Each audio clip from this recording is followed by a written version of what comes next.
Ladies and gentlemen, welcome to this week's edition of Powerbomb Weekly.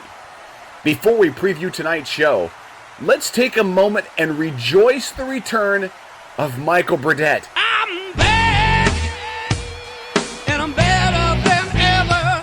The Savior has arrived to save us from 3 hours of Joey Marcello's ego. Welcome back, Michael. We missed you. Tonight, the team will talk about the post-Wrestlemania firings. You know, the firings that we all knew was coming. They'll also take a look at the footage of what happened to Bobby Lashley over in Newcastle, England. And they'll take a look at all the info that came out of the Ember Moon Chris Fillet interview. Plus, as always, Mike and Joey break down the weekly shows and take a look at some of the hottest rumors from the dirt sheets. But first, let me introduce to you your hosts. He is the man that we missed so much last week, and I'm sure this week he's going to be twice as awesome from all the bottled up awesomeness that he saved over from last week's show. Ladies and gentlemen, this is the godly one, Michael Burdett.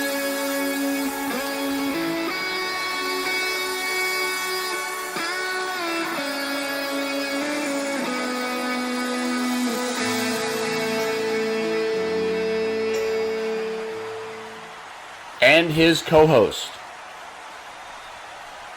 Well, it's Joey Marcello. Alright everyone, remember tonight's show brought to you in part by Kitsap Great Escape, the only escape room in Kitsap County. Find out more at kitsapgreatescape.com. And now, on with tonight's show. I don't know why he hates me so much. Well, hold on. So before we do anything, just a little bit from last week. So they did a little bit of announcement on the show. I, for one, forgot that it was the birthday party last week, right? That's fine. And I don't know why. I thought it was this week, and it slipped my mind until I looked at the pamphlet, and I was like, oh, shit. So on Saturday, we were doing our other roommate Jason's birthday, right? Because he had a birthday, and we all fucking forgot because we're terrible people, right? And he doesn't have it like on the Facebook like everybody does. Oh, it's your birthday, happy birthday, smiley face, right? So we went to a movie and we saw Northman, great Viking epic movie that's out right now. If you get a chance, go see it. Highly recommend it. Very cool. And you know, we did the movie, we did dinner, we did a whole bunch of stuff, and I was just fucking tired by the end of it, man. I don't know why I was so drained. It's probably because I drank and I had not had. I think I might have had like a beer in like 6 months, right? And I slammed a couple whiskeys and got home and had a couple whiskeys, and I was just like, I'm going to bed, right? That's how old I am, right? Like 5 shots and I'm under the table at this point, right? Right. And then I told Joey, I was like, you know, I was gone all day yesterday. I didn't get to see Joe Beth or the kiddo or anything, and I'm just tired. I slept through the whole show that you guys did. Like, I tried to wake up and watch it. I literally slept from, like, probably, like, 2 in the morning until, like, almost 8 o'clock of the day. I was just run down, but I did get to spend time with the family and everything, and... How? You were sleeping? Yeah, I was asleep. You didn't spend time with the family, you slept! You know, I got up and did stuff with them, but I was just exhausted, basically, on Sunday. And also with that, I watched Raw, and I hated Raw. And I watched the first 10 minutes of NXT. You're talking about last week or this week? Last week. Okay. That's why we have the weekly show, right? I'm going to talk about this week's show when we get to it. But I watched Raw, and I hated it. And I watched the first 10 minutes of NXT, and I hated it so much that I turned it off and didn't even finish watching it. I started to watch SmackDown, hated all of that, watched a little bit of AEW, and I was like, I just don't really want to... I'm already tired. I can't put the passion into it this week. So I apologize to everybody last week for missing the show. We did have some great co-hosts in Ron and the other guy whose name I don't fucking know because I think I met him once. Dan. The other co-owner of Kids Have Great Escape. The other co-owner of Kids Have Great Escape. They did great, man. Loved it. They had some wonderful opinion. It's good to see different things in wrestling. I also have an answer to Dan's question that he asked Ron and Joseph. Should I do what Joey did and delay it until the very end of the show? Yes. Okay, so we'll delay it till the end of the show, which gives people a reason to stick around and continue to watch, right? I thought it was a great question. It was a great question. And Dan's question, for those of you who did not see last week's show, was if we are so irritated and angry and hate it so much, why do we continue to watch it? And I had to think about that for a minute, It's like, damn, that's a good question. So I have an answer for that at the end of the show. But... I wanted to introduce a new segment, Joseph, before we kicked everything off. Okay. A new segment. Are you Don't have a slide for it. Yes. So I didn't get to finish all of the show, but here are a list of things Joey fucked up last week. Number 1, Joey fucks up the audio for the first 10 minutes of the show. The technology wizard. The audio was dead. Number 2, he calls the drug cartel Mexican restaurants. Not wrestlers, Mexican restaurants. Also, apparently I cannot spell restaurants. I will not show you what this actually says. Number 3, toxic attraction is apparently pretty deadly. What does this mean? So you were talking about toxic attraction in Mandy Rose's segment, and you referred to them as pretty deadly several times, and then referred to pretty deadly themselves as pretty deadly. Now, that might come into play when we talk about NXT in a minute of, was that a Freudian slip? Number 4, Natty is a boat. I think she looks more like a station wagon. Hey, that was not a fuck up on Joey's part. I just thought it was funny. I was like, give me it. Okay. Number 5, Joey plays TikTok again. This will not happen on my watch. Number 6, Gabe. Is it Gabe? Gable? What's his name? Apparently, Alpha Academy? I have no clue. He has a 4.0. In what? That's all he says. You just said, I have a 4.0. That's what he says. GPA from his college that he graduated from. Which one was it, Joseph? I don't care. Okay. Number 7, Sasha Banks is both The Rock and Snoop's cousin. I did not know that factoid. It is. But she's not. In kayfabe she is. Number 8, Veer has the $1 million hand. Arm. Like Mae Young. Number 9, Theory is a future wrestler. Apparently not a current one, but a future one. Number 10, Joey did not see KO as Cody's opponent. How? I really didn't. Alright. Number 11, Joey rips off my Vince recaps everything bit like it's his own.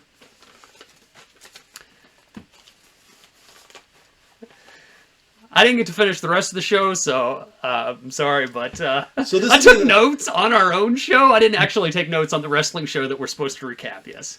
So this will be the last week that we ever do Powerbomb Weekly. We'll be lucky if we get through the rest of this show. Yes. Michael, do you know how much time I spend doing this show? I don't know. You told me earlier you got the show done in like 30 minutes, right? Yeah. Okay. So how are you this week, Joseph? You happy I'm back? The man, the myth. Some might call me great. I don't call myself that, but some might. Can't imagine who that could be. But the face that runs the place, the best damn sports analyst working in the world of professional wrestling today. That's right. Michael Burnett has returned to the weekly to give his thoughts, reviews, opinions, predictions, and accurate reporting, unlike some, on Powerbomb Weekly, brought to you by Kids Have Great Escape, with my co-host, but we all know that this is a one-man show, Joseph Marcello. Joey's actually the one who handles all this stuff. There's like, you guys can't see what I'm seeing, but there's like lines and bumps and stuff and all this like digital information behind me. I don't know how any of that shit works, and if I ever had to do the show by myself, I don't think it would broadcast. It hasn't. I mean, no, anytime I've ever been on vacation. Yeah, I can't. Well, You don't even type this out. No, I don't. I just send Joey thoughts about stuff I want to talk about. Let's talk about when you send your thoughts. Yeah, my thoughts. And by the way, I sent him thoughts yesterday of things, knowing that he was prepping for the show, and he's like, already done. He's like, I don't have anything for that. I'm like, yeah, this is why I don't send you suggestions, because I'm if like, you I send want it to me on Wednesday or Thursday, Wednesday or Thursday is like, it's a day, man. It ends in Y, and I don't pay attention to those. In 2 weeks, because we're not doing a show next week. Why are we not doing a show next week? Are you on vacation again? You have a son. You should be celebrating his mother. Oh shit! I gotta buy her something. Next week is Mother's Day. Hope she doesn't see this. Okay. So we will not be doing a show next week because of Mother's Day. The week after that, we will talk all about what you want to talk about. I don't know why he wants to talk about this. Maybe others will have an opinion. We'll see. Yeah, we're going to see. I think it'll be good. I think it'll be good content. And then we will not have a show the week after that because I will be on vacation. And how many is that this year so far? Many. Mini vacations? Mini vacations? Okay, so let's start. Is that what you do? Is you take mini vacations and they equal out to one long vacation? Well, just so you are aware, in August I'm going to Hawaii for 2 weeks. So, good luck. I'm kind of jelly about that, honestly. So, should we move on to something other than us, or did people care about us? I think people care about us. That's why they watch the show, right? I mean, maybe. I don't know. I mean, why watch it for wrestling? I mean. Why? What? No, he's like, he wants to really know. Like I said, the venom is coming because, like I said, I took a week off and got re-caught up on everything. And when I watched this week, I was like, fuck, man. My answer for Dan is, why do I watch wrestling? And it's, I don't know anymore. So, I can say that a week like this week, I actually was enjoying a lot of things that happened. So, we'll get to that. Mama's Day. Yes, Dennis, he does sound so much like Kevin. Maybe that's why they get along so well. Possibly, yes. So this is not an actual TikTok, because I don't know how you feel about them. But this, for those who haven't seen the video, I found a really clear video that people took. And I love the still of, you could tell he's not expecting that. Oh, no. Where is our camera at? Okay. The camera's right there. So this is why. This is our home family chat, okay? Look at this. TikTok, TikTok, TikTok, TikTok, TikTok. Me asking if anyone wants to go see Dying Fetus in Seattle. TikTok, TikTok, TikTok, TikTok, TikTok, TikTok. This is why I fucking hate TikTok, because it's dominating my life. I don't even watch them. By the way, Bobby Lashley almost fucking died. This was not off of TikTok. It was off of Twitter. Okay. The only reason to go to Twitter is because, But look how clear this video is. So, yep. Boom! And you look unset. Drew's like, Drew's like, sell, but look. Yeah. There's no X, so that's a good... Yeah, no, she threw up. He's okay. He's okay. And so... Sami Zayn's like, he's good. I'm going to roll him in the ring so he can lose, because... Yeah. Drew's like, am I supposed to do a move? What's going on here? And then here's the other side. This, man, I watched this shot of it. Yeah. It's rough, man. And he didn't even have the sword. The sword's like the rope. No. And you see the one that... Yeah. Yeah. Man. Bobby's not hurt. Bobby's okay, but that is very dangerous. There's a really good shot from the end of the match. Yeah. Hey, Bobby's not dead. Hey. Yeah. That's. You really don't know what to say. I mean, that's just like. No, I really don't. I mean, I assume somebody got fired. Who's not a worker. But the thing that I read was appeared that like one of the eye bolts was stripped it out. Oh, okay. So that way it just yanked out of the tension. Okay, yeah. Which makes, because you have to use like screwdrivers to tighten those things. Yeah, it's pry bar. Yeah, it's basically like a pry bar, and you just turn it in. So that was an ouchie. So very lucky he didn't get hurt seriously with that. I've wrestled in a non-professional outlaw mud show backyard ring with like garden hoses before, and was on the top rope and had him snap. And I can tell you, just the fall straight down to some plywood on tires, I thought I was gonna die. I mean, he had at least the wherewithal to put his arms out to Yeah. try to cushion. Well, so that's the thing that's really cool, and this is something, you know, you can't teach that. No, I want to jump off just for a second and talk about wrestling and how you fall and things like that, about how you back bump and everything out, right? As you see, he's coming out. Now, I don't know if this is mental of him just being like, protect yourself or something, but it does help.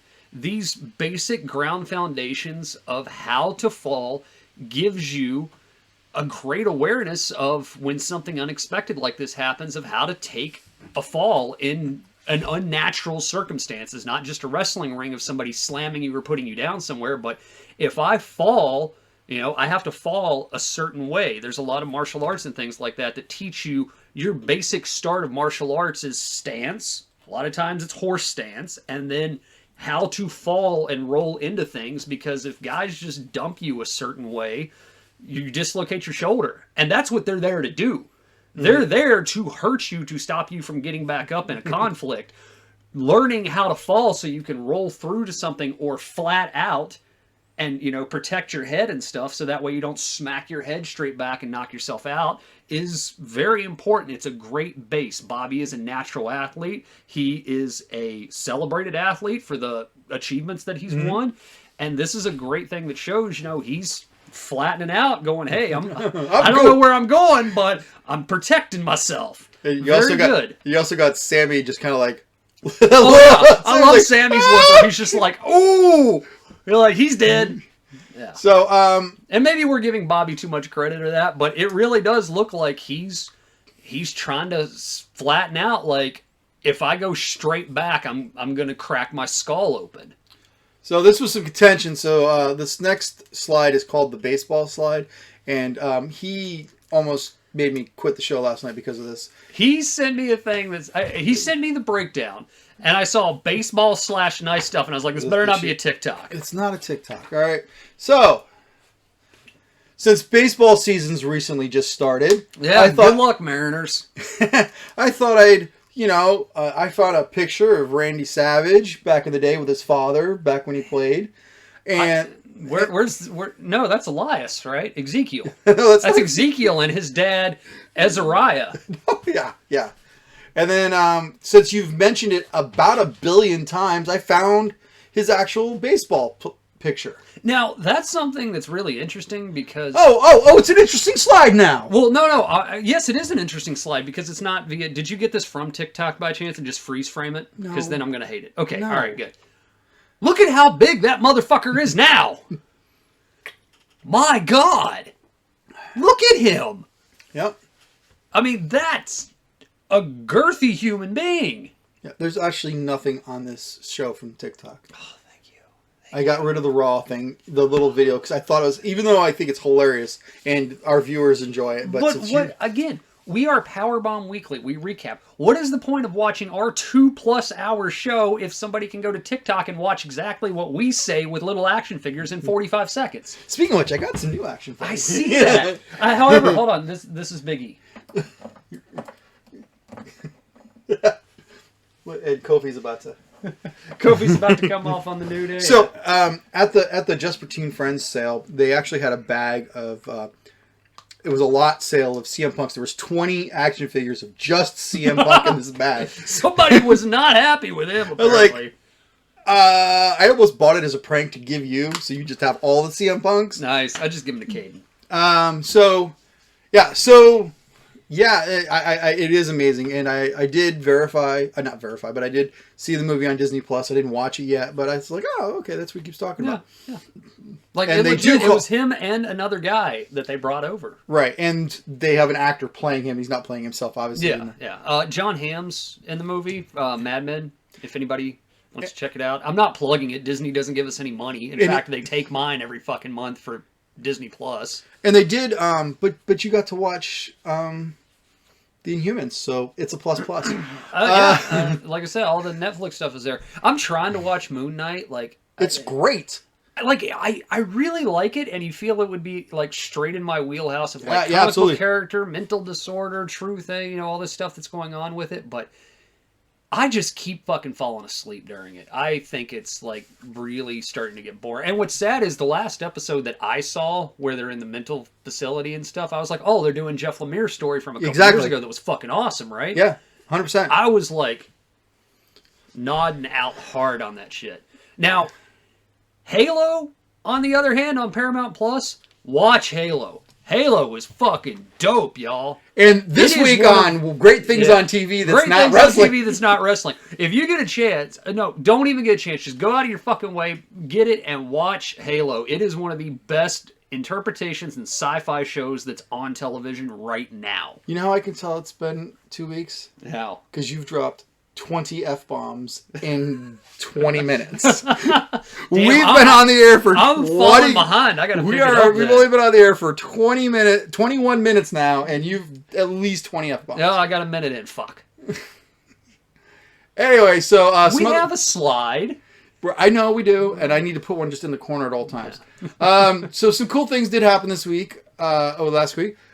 Scarlett and Killer Cross got married, and that photo on the mountaintop with all the snow was gorgeous. Have you seen his the other guy who did the Ember Moon thing? They're in the gym. Yeah, Chris Fillet, and he's doing the Jesse Ventura impression. No. Okay, that is actually funny. It probably is on TikTok, but it's Killer Cross doing Jesse Ventura's voice while he's trying to like work out with him. It is hilarious because he is like 99% spot on Jesse Ventura.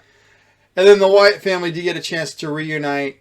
I've been thinking about this a lot, and I think on a future show, maybe not in 2 weeks, maybe in the one that after that, the first show in June, I really want to do a expose or an in-depth look of Control Your Narrative Wrestling and what's going on with it and why it's not going on. We talked a little bit about it previously. Control Your Narrative is Ethan Carter III, EC3. He's trying to start his own promotion. Braun Strowman is a big part of it. They were supposed to have a deal, but then they didn't, but then they did. Everybody was super on board, and now nobody's on board. Yeah. So we're going to talk about why. Yeah, that's a future show in of itself, yeah. So, there's just some cool things that were going on there.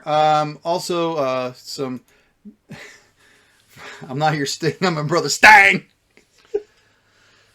The Elias joke's just funny. Yeah, that was pretty good. But as a segue to what we really want to talk about, Cody Rhodes Pyro is the reason that the WWE got rid of all of... Yeah, I see you're drinking the Kool-Aid there, buddy. Well, hold on. I wanted to talk about this when we got to Raw, but I'll go ahead and just throw this out there. So as you guys can see, one, I pre-ordered it as soon as it went up, okay? Because this shirt that I do believe is available in the arenas did not launch for sale from the shop until like last week when it finally shipped, right? I bought it because it's a cool design. And you love the tattoo and want to get one on your neck. Yeah. But I got it mainly... It's not like I love Cody Rhodes, like, oh my god, he's the greatest thing ever. And I spoke about, I didn't think Cody was going to have a major impact as much as he did. I said I was wrong. I admit it. Occasionally it happens. But I got it because more of what Cody represents. Cody represents everything that I really want. He's a guy who was there, who went away and got better, and came back and has made an impact, and he's being allowed to be himself and do what he wants to do. So I figured if I bought some merch, and the more people buy some merch, and that number pops up on Vince's spreadsheet that him and Nick Khan look at every week to decide who they're going to fire and who they're going to push, if Cody Rhodes' name pops up a little bit higher every month, that means we're going to get more Cody Rhodes, and my hope is prove to Vince that he doesn't know what he's doing. Other people do. So I time-stamped it there. Michael admits he's wrong. It's only happened like 3 times in 2.5 years. It doesn't matter. You admit it. So let's look at who got fired. Who has been fired? Which is some of these names surprised me. Some of them didn't. I'm going to hit that door real quick. Go ahead. So, people that were future endeavored, because it looked better. So... I'm really surprised. So there was no surprise, I think, that Dakota Kai was fired. We've been saying for a while. Hold on. Now, Dakota Kai was released, and the reason her release was granted was because apparently her and Malcolm Bivens both informed the WWE that they did not intend to re-sign their contracts. So their contracts were up. They said, we don't plan on re-signing, and the WWE said, you are in this slate of people we're getting rid of. Congratulations. Now, this did come a week later than it did in the previous 2 years. Because the previous 2 years, we would have been talking about this last week. So, so just looking left to right, Dexter Lumis getting fired. That surprised me. He's 38. Anybody that's on the verge of 40 or over 40, their head is on the chopping block. Okay, they could unless you're AJ Styles. They could have moved him up. Yeah, I mean, but their mid-card, honestly, at this point, is so packed with mid-card talent that's doing nothing. He would just be another some of those mid-cards have to start being... We'll get to that. We'll get to that. So, but Dexter Lumis is somebody who's been... with no personality, has one of the best personalities. His gimmick is that he's got nothing. And when the first time you saw him on NXT, you were just groaning and MF. And now you were like, one of the best. Well, Lumis, as I said, Lumis as Sam Shaw, which is his real name version of what... Well, it's not his real name. No, Samuel Shaw is his real name. Is it? I looked it up. Okay. The thing about Lumis was I hated TNA when he showed up as this weird psychopath who was going to commit suicide over Christy Hemme and shit, right? And then when I saw him, I was like, oh, this fucking guy. But I'd seen him previously when he would wrestle in the white pants and stuff, and he was more the heelish character. I was like, he's improved. He's gotten better. His physique is crazy when you actually see what he looked like when he debuted 10 years ago or more. Right. The thing with Lumis that got over with me was that he was a good, solid mid-hand that was doing really well, and his character was going really well. But I still stand by what I said a year and a half ago. The freaking House of Horrors match with Cameron Grimes is one of the dumbest things I've ever seen. I agree. And they put him in a lot of dumb spots. And one of the interesting things that come about him is a couple spaces over, one of the people they also fired... Persia. Her bestie, who they were in a feud, but not in a feud, but in a feud, but not in a feud. Also was cut, but also, are they going to mention that Dexter and fucking, what's her name?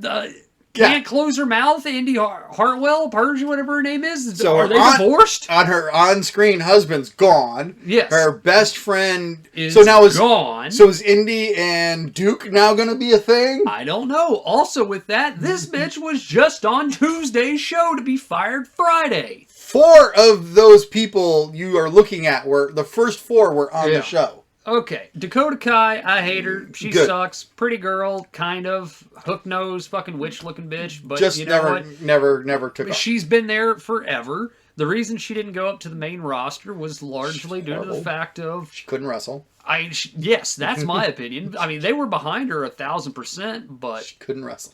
I just don't think she was very good in the ring. And I've talked about it before. See the archives. Malcolm Bivens. We liked Malcolm. He was finally getting a character that people get behind. Yeah. He was no longer the ambulance chaser. No. He started Diamond Mine. He was slowly turning into Teddy Long. Like, an interesting character.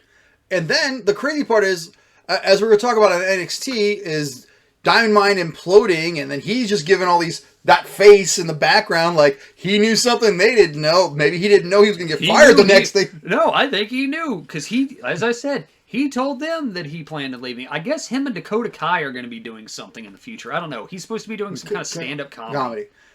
I actually wrote, I wrote the notes for the shows as the shows happened. Nice. So my question, when I wrote this on Wednesday night, Tuesday night was, where's Harland? It's still on the slide.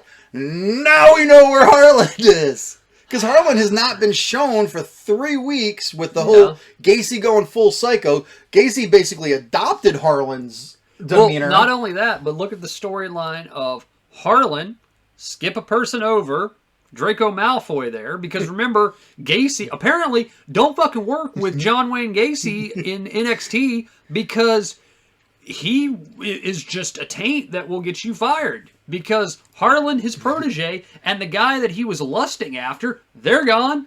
Harlan was the next Brock. Harlan apparently was released, according to reports, because they felt he wasn't progressing where they wanted him. You shaved his head. You had him grow a crappy little goatee. How many matches do you remember seeing him do? 3. I remember 2. I remember 3, I believe. Harlan, you killed this motherfucker dead on arrival. As soon as he showed up, and I said, "Who is this bald?" I was like, "Wait a minute, that's Parker Bordeaux." Mm-hmm. And I went, "Huh? Why?" I knew he would be gone. I knew it. Unless Vince immediately after 2 weeks of being on NXT put him on Raw versus fucking like Seth Rollins, I knew he was gone. And then this Sanjay George, I don't think I ever saw her actually wrestle. No. In fact, her photo right there is still the property of WWE, which I don't know if she ever made it out of the development center. And if she did, she was like one of the background jobbers that lost to Raquel or somebody. So Mila and Raylan never made it to TV. They were PCs. And Blair Baldwin, which I don't have a picture, she was the blonde referee that I think did 2 matches on NXT. She was the skinny blonde referee. Yeah. So, hey. Hey, you know what? But the thing with this is it's wrestling, it's Vince. Go get a new coat of paint. He might hire you back. Now, I think for Harlan, though, is this not proving that their NIL program is going to die and they're going to have to go back and hire indie wrestlers? I think they can't. I think Raylan was a NIL. Yeah, they can't teach. They have proven that they want you to come in and be ready for TV immediately. Right. The Performance Center is literally just a workout zone at this point, I think, right? It's not actually a training thing. That depends NXT is part of the show now. It's not the developmental area. But that's not what Triple H just said on his interview. Triple H is full of fucking shit. Sorry, Hunter. We'll talk about that later. The motherfucking company line there. But the thing with this is that, and we'll talk about that when we get to Ember Moon. Oh yeah. Yeah, we are. So the thing with that, I think, is that they went, okay, let's take a whole bunch of athletes. Let's take a bunch of collegiate guys. Let's take football guys. And let's take fucking volleyball chicks and stuff. And we're going to teach them how to be wrestlers. Let's give them a month of training and then stick them on NXT and go, shit, they can't work. Fire them. Well, of course they can't work. They've had 4 weeks of training. Do you not understand? It takes, some people are naturally gifted athletes, but to be a wrestler, it takes time.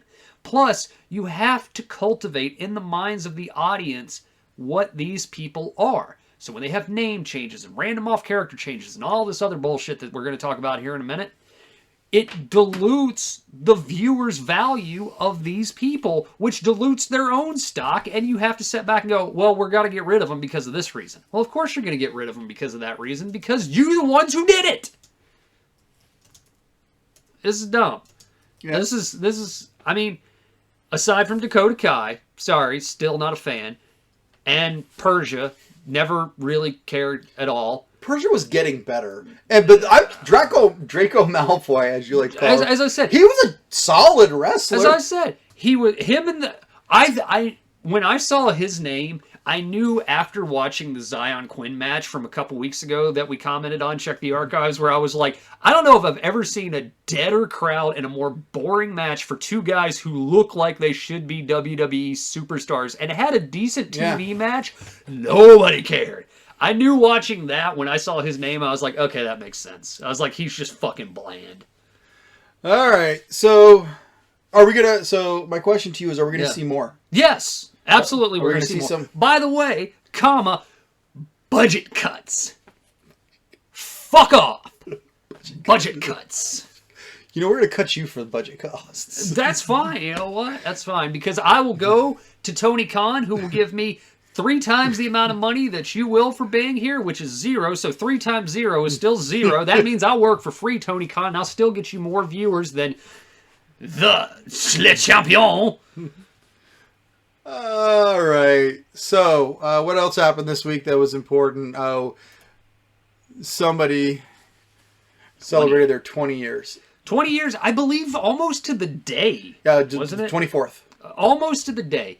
Sorry, 25th. In his hometown, right? In his hometown, he gets to re-debut. We're going to talk about hometowns when we talk about our Raw recap in a minute, but I asked the question, is Randy Orton going to surpass the idea of The Undertaker as the greatest WWE performer? And I think the answer will be yes. Yes. I think Randy Orton will go past The Undertaker as the greatest WWE performer they've had. And then will Roman Reigns surpass Randy? I don't think so. And I think the reason for that is I give Roman maybe another, what do you think, 6 years before he's full Hollywood? Full Hollywood, I would say, so, in some form. So because of the whole Hollywood thing, is that why Randy has surpassed John Cena? Because John Cena is also about to hit 20 years. Yeah. In June. They debuted same time. Yeah, but the thing with John Cena in June is John Cena's taken a crap ton of time off, where Randy has taken off. I'm not saying he's never taken time off, but he's always been under contract, and he's either been rehabbing or suspended, getting high, or whatever, or which he can do now. Yeah, I mean he can do that now. They literally changed the drug policy for Randy Orton and Riddle. Yes, they did. They were like, well, shit, these guys both popped, and they're both joking about smoking marijuana on TV, which we shouldn't allow, but we do anyway because it's just under the radar enough. And they went, you know what? Just get rid of that policy. You know what? Well, it doesn't matter anymore. Yeah. So I will say that when I read these acolytes, I felt like there was some missing. I thought he'd been more than just 2-time tag champion. But he's always been on his own, and Legacy, you got to remember, was under the weight of Hunter at that point. Right? They hadn't really broke out at that point, but a 14-time world champion, tied for third most. Legacy was him and but they were fighting Hunter. Okay, all right. Yes, Legacy was him, DiBiase, and Cody. Were you surprised DiBiase didn't show up? Well, we can talk about that. No, I'm not surprised DiBiase didn't show up. Yeah. So you got... I was surprised Cena didn't show up. He's supposed to show up in June. We'll talk about that later. Even then. But yeah, Randy Orton, 20 years at WWE. That's the only place he's been. I've talked about it in the past. It's the only place he's going to be. Oh, yeah, no. He'll never nobody else, I think, would hire him because of the bad issues that he's had in the past with other performers that have been there that no longer work there. Maybe now. I mean, he seems to be a different person. He does. He does seem to be a different person. But Randy overall has got a few negatives. He's got a lot of bad stories about him. See the Viper shit in the bags stories that are out there. Oh, yeah. Probably not to dredge up shit that he doesn't want, but he is a disgraced ex-Marine, if you can call him that. They wouldn't let him be in the Marine movie because they went, no, you can't have somebody who was dishonorably discharged fucking be a Marine in the movie. He has the WWE, and that is, and I'm not saying that's all he's got, but what I'm saying is that is what he has. His other movies that he was in did not do well. His WWE produced movies. Well, that's because they were WWE produced. Yeah. Hey, just so we can be topical, so should him and Amber get together? Amber Heard? Amber Heard. They like shitting on stuff? I don't want to go there. I don't want to get into that whole toxicity mess of things that's going on. You know what? I will say this.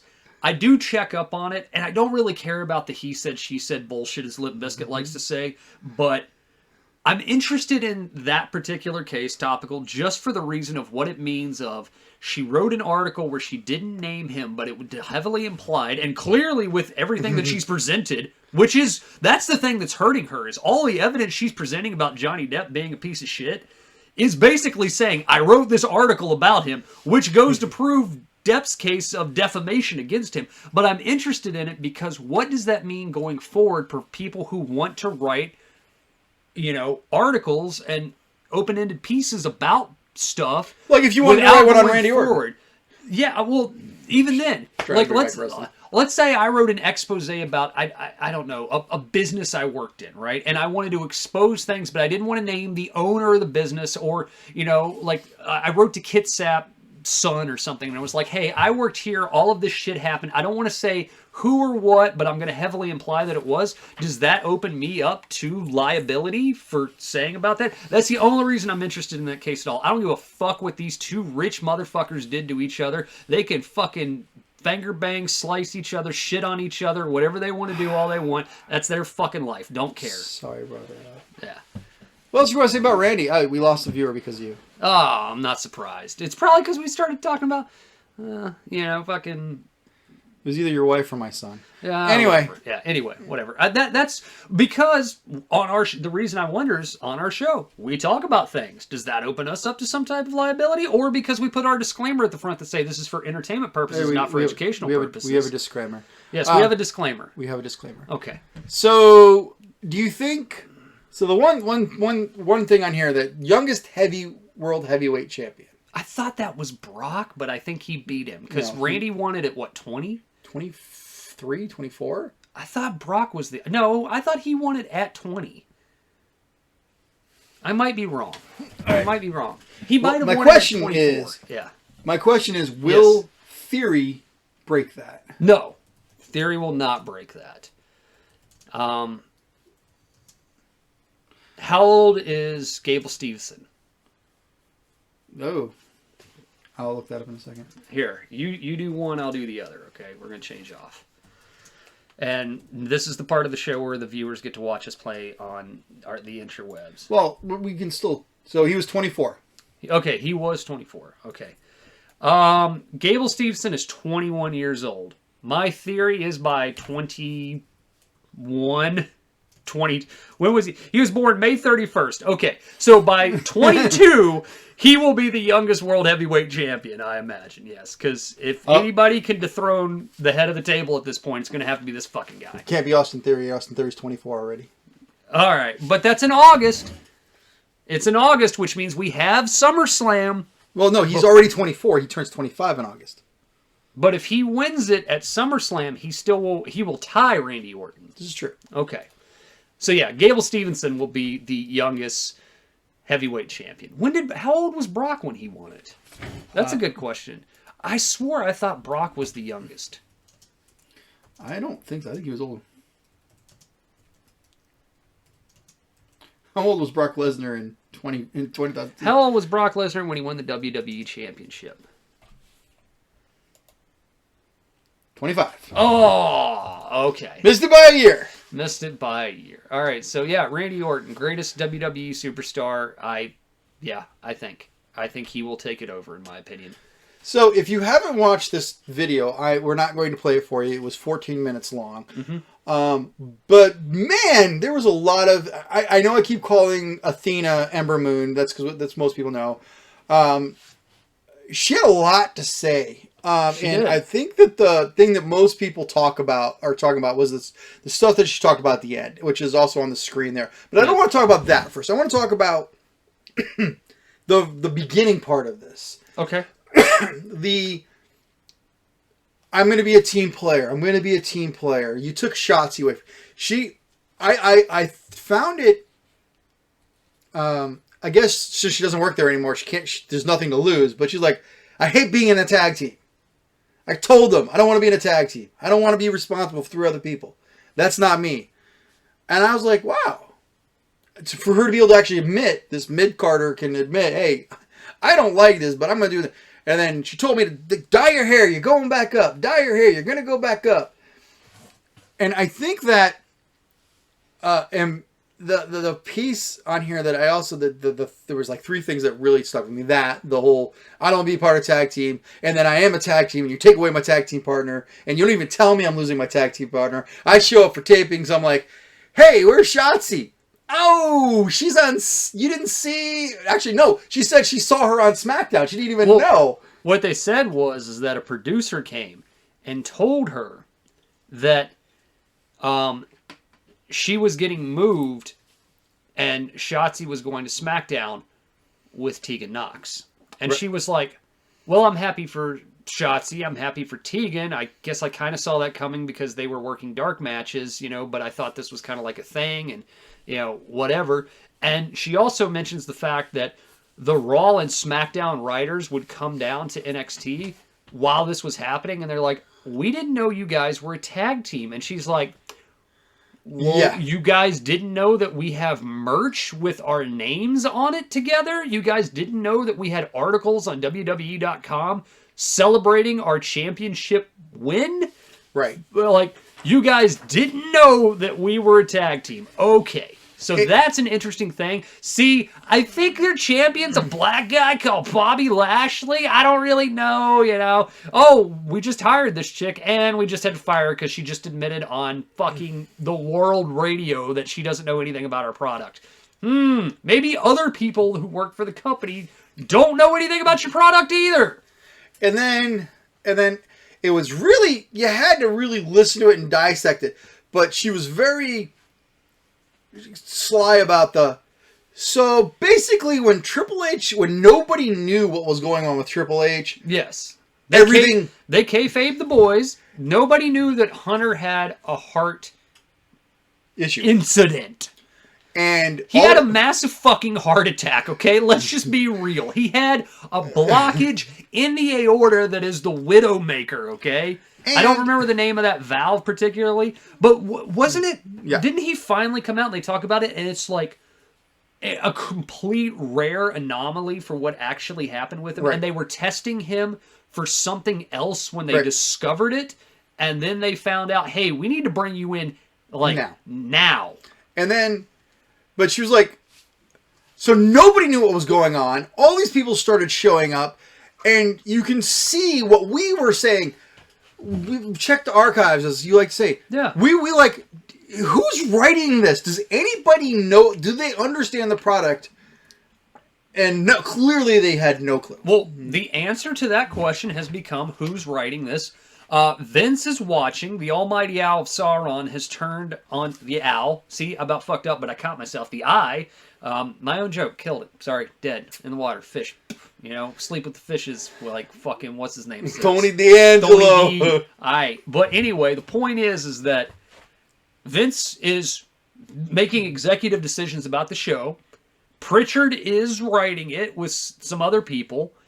Hunter's not involved. At all. And John Laurinaitis is there to do what he always does, which is to be the ice-cold motherfucker who fires everybody. So, let's talk about... That's it. Let's talk about Mr. Laurinaitis. So, Amber talked about the booty shorts and the crap. I quoted that, and I want to give that quote real quick. She said, we had a 2-hour-long production meeting about the girls dressing sexier and wearing, basically, I apologize. She said, a booty butt short fishnets. And she said, my character plays to kids. Who is this for now? And she specifically cited, not everyone can be Mandy Rose. No disrespect to Mandy. She's a great person, she's a beautiful girl, and she's good at what she does. But not everybody is supposed to look like Mandy Rose.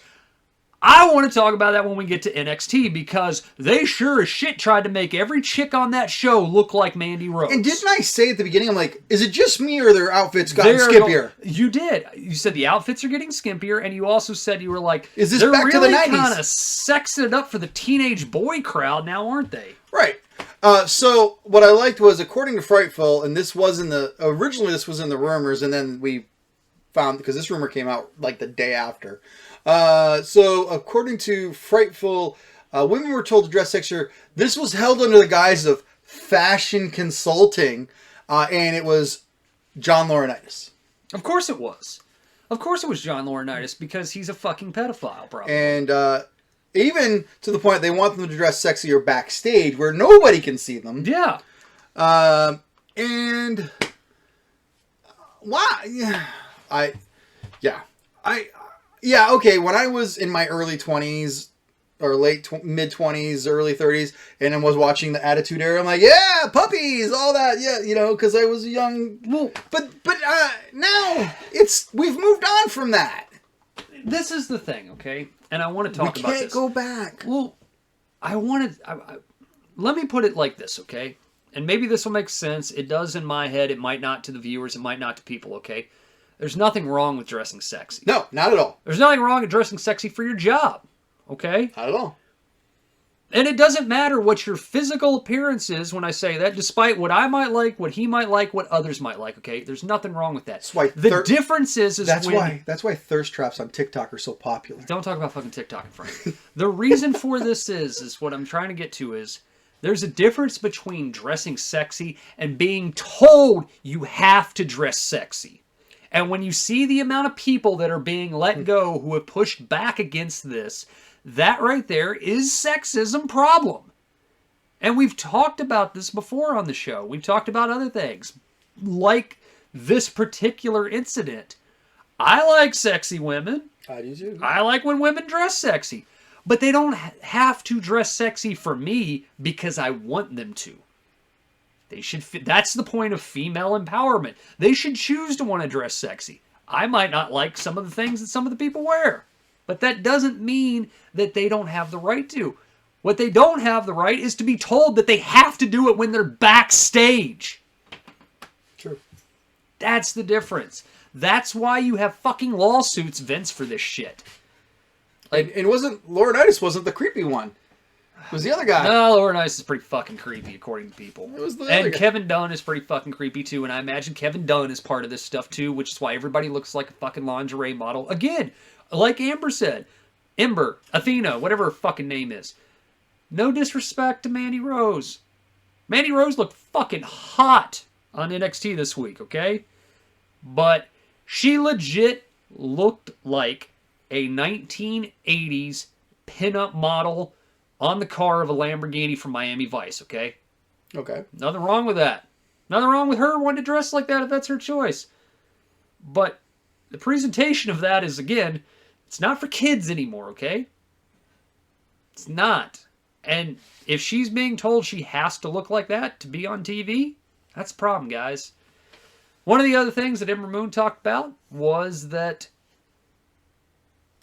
I thought this was kind of interesting of they weren't like giving people notes on matches. That was something I found interesting. Like they weren't like, it wasn't like, because she asked, she's like, well, what am I doing wrong? Well, you're doing nothing wrong. Well, if I'm doing nothing wrong, then why am I not being booked? Why are all the things that I'm being promised, this heel turn, this change, this feud with this, or this change in this person, and you guys took all this stuff away from me? And what really capped it off is she said she showed up to work happy to shoot a vignette where she was going to re-debut this new change of the Fire Ember Moon character, changing heel. She'd gone on this losing streak for 4 weeks. She'd helped them out and worked 205 live shows against Cora Jade, which is somebody they said they really want to push, which she was like, okay, I'll help push her. And she shows up and they go, per Vince, you are being taken off TV indefinitely. What did I do wrong? You did nothing wrong. Well, then what am I supposed to do? Well, we still want you to come to shows. We still want you to come to the PC. We want you to teach classes and stuff. Oh, we want you to be a trainer. And she goes, so I'm a trainer now. That's not what I'm supposed to do. I don't want to be a trainer. I'm a wrestler. I want to be a wrestler on television. That's what I'm supposed to do. Well, you can't do that anymore. And she says, I guess I quit. Now, I wanted to ask you. Yeah. If you work for WWE and you've got your dream job, as many people, and they said, you know what, we just don't see it for you on TV anymore. And indefinitely in WWE means 6 months, maybe. Let's be real. I don't know about that, but indefinitely means you might come back, you might not. Right.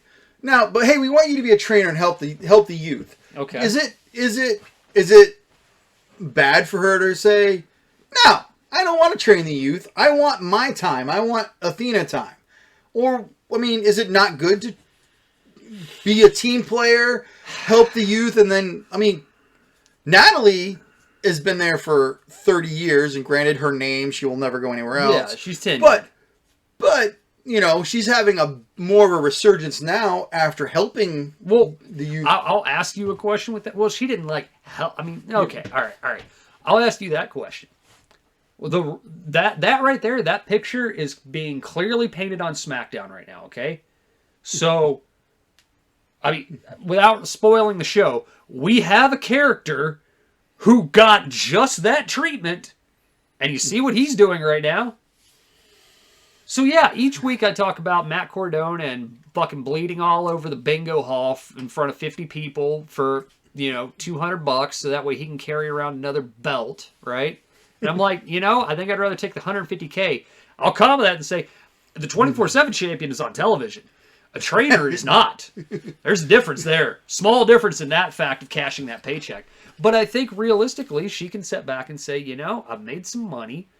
They don't want to use me anymore, and I don't need them to pay my house payment anymore. I'm good. But I think there comes a point when, as she said in the beginning, she got served a shit sandwich, and she had to eat it, and then she got tired of the taste. And yeah, I think in any job, in any business, that every single person out there, this is my advice to every single person watching, anybody, right? Young person, old person, whatever. If you have a job where you're getting shit on, and you're being fucking mistreated, and you're being miserable, you don't have to go there anymore. And you have every right to speak up and say it. Because one, it's ruining you. It'll ruin the people around you. It'll ruin the work.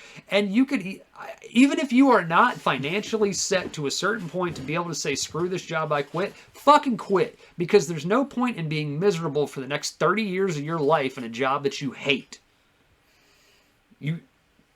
Sorry. I've never been able to see that. I've never been able to sit there and go, you know what? This fucking job sucks, but it's paying me. There's a lot of jobs.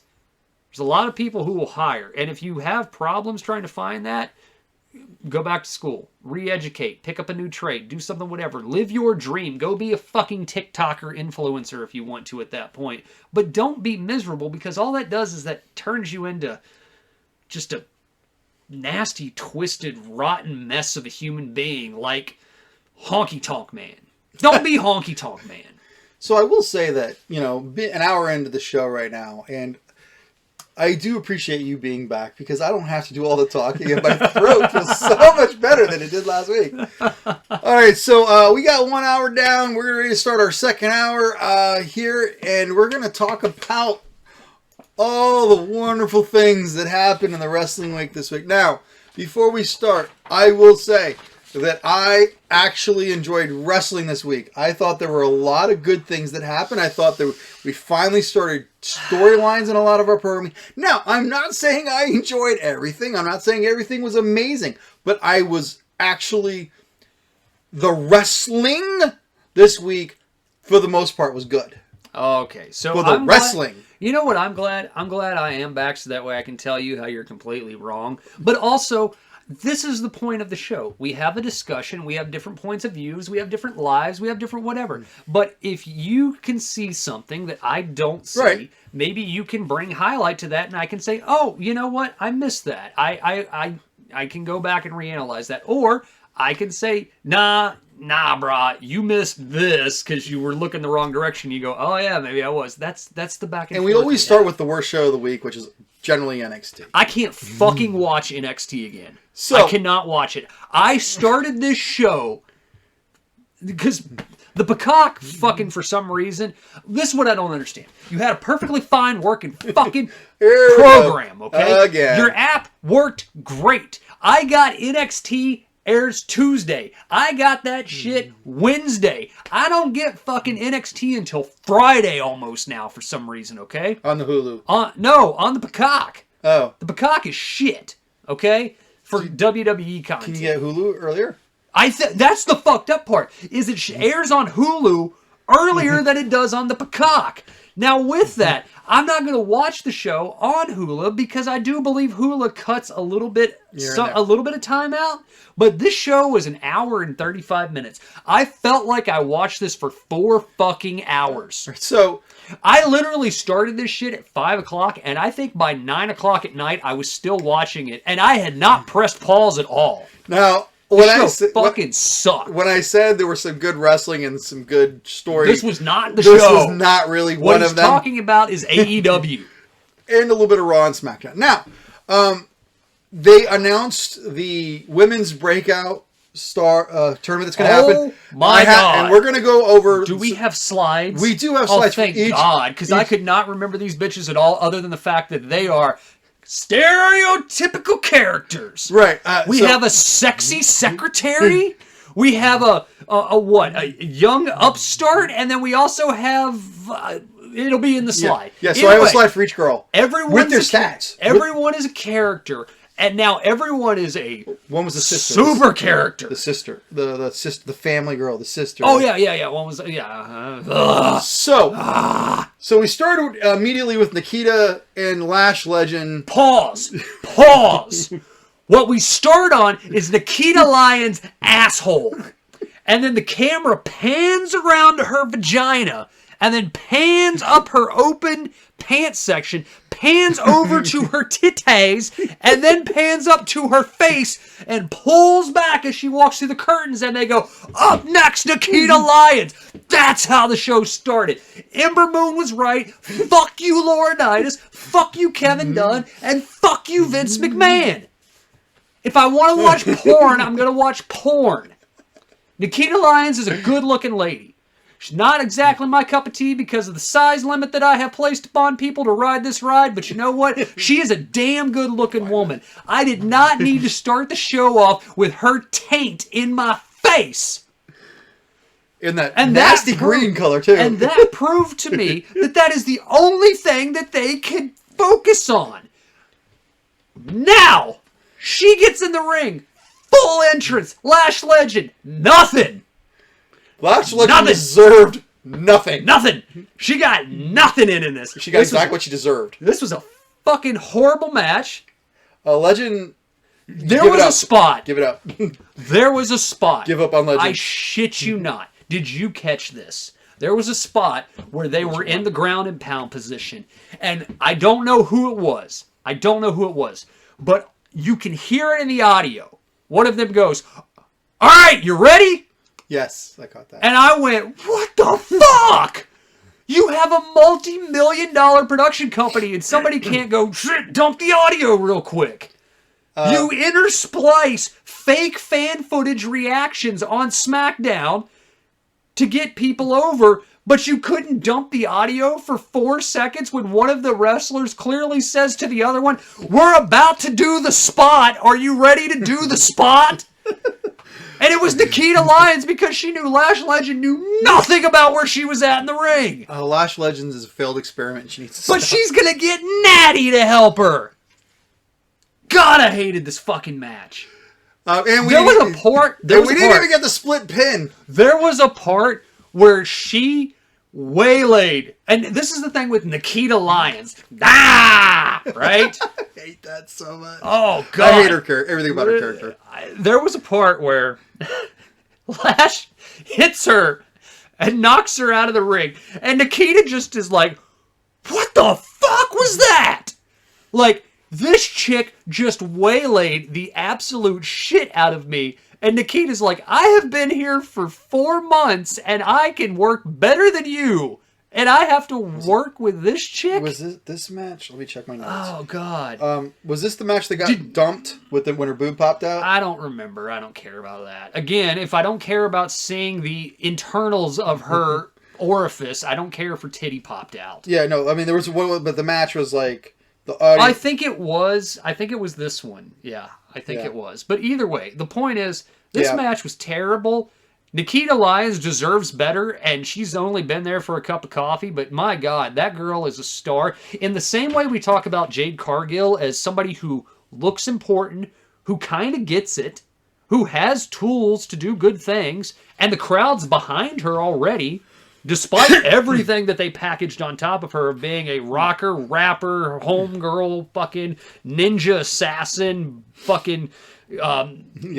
whatever debutante, whatever she is, everything that they have packaged around her, which was everything that they could on the gimmick board, right? She's still over because she looks hot on social media. By the way, the phrase social media is literally said every 36 seconds on NXT this week. Yes. She's over. Lash Legend does not help her at all. No. And she cannot help Lash Legend because Lash Legend doesn't know what the fuck she's doing. Lash Legend's getting natty, though. So we go backstage and we find out that Roddy's about to kick out of his own group. Roddy's talking. I will not. Right? I love Roddy, but I've said this before. Roddy does not have a voice that fits his personality. No. Roddy sounds like he's 12 on the verge of having his balls dropped. He's like, we need to do better, and you guys, I don't care. I am not gonna let this group explode like my last group. And Bivens is back there like, what was he talking about? Huh? What's he talking about? Not knowing, of course, he's about to leave the company. Now, I'm sure he did, or Right. he was about to. Here's a question I have for you that will come back for parts later in the show, okay? Is this a miss? Did I miss this? Oh, wait, no, I did miss this. It was Pretty Deadly, wasn't it? Yes. Who was jumping everybody in the Yes. back? Okay, all right. I forgot that they did that reveal. Yes. Because I was like, are they still going on about who's randomly... Because there were people in the back who got randomly jumped in It was tag Pretty teams Deadly this the whole week. time. Couldn't remember. Forgot it was Pretty Deadly. That's how interesting your show is. Anyway, yes, moving on to... So now we have a heel versus heel. Well, that's going to be a theme, by the way, we think. So we have Von Wagner, who's God! somehow become less entertaining.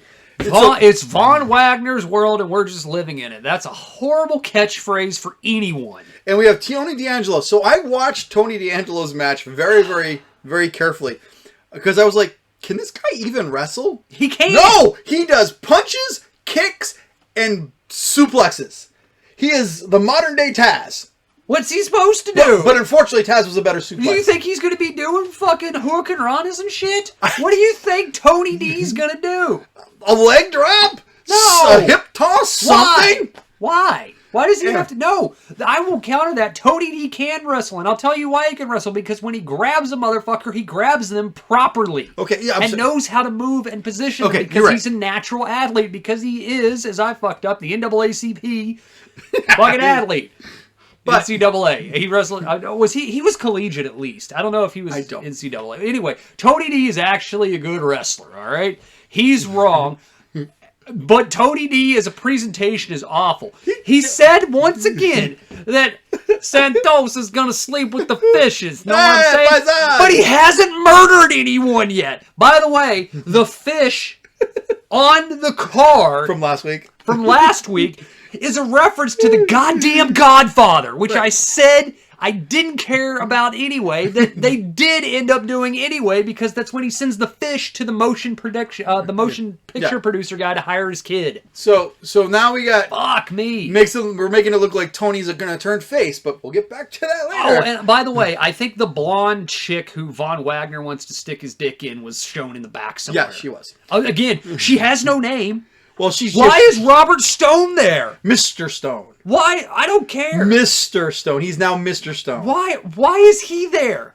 Why has he not been like, hey, Vaughn, do you just want to tap this ass? Because I can arrange that. So then we talk about how this What the Roxanne's a nobody. No, actually, she was the last Ring of Honor champion. But we can't mention that because that doesn't exist, because we are only allowed to mention once per year that somebody else worked from another company. Okay, and so then we was Mickey James last year. This year it will be kind of Cody, I guess.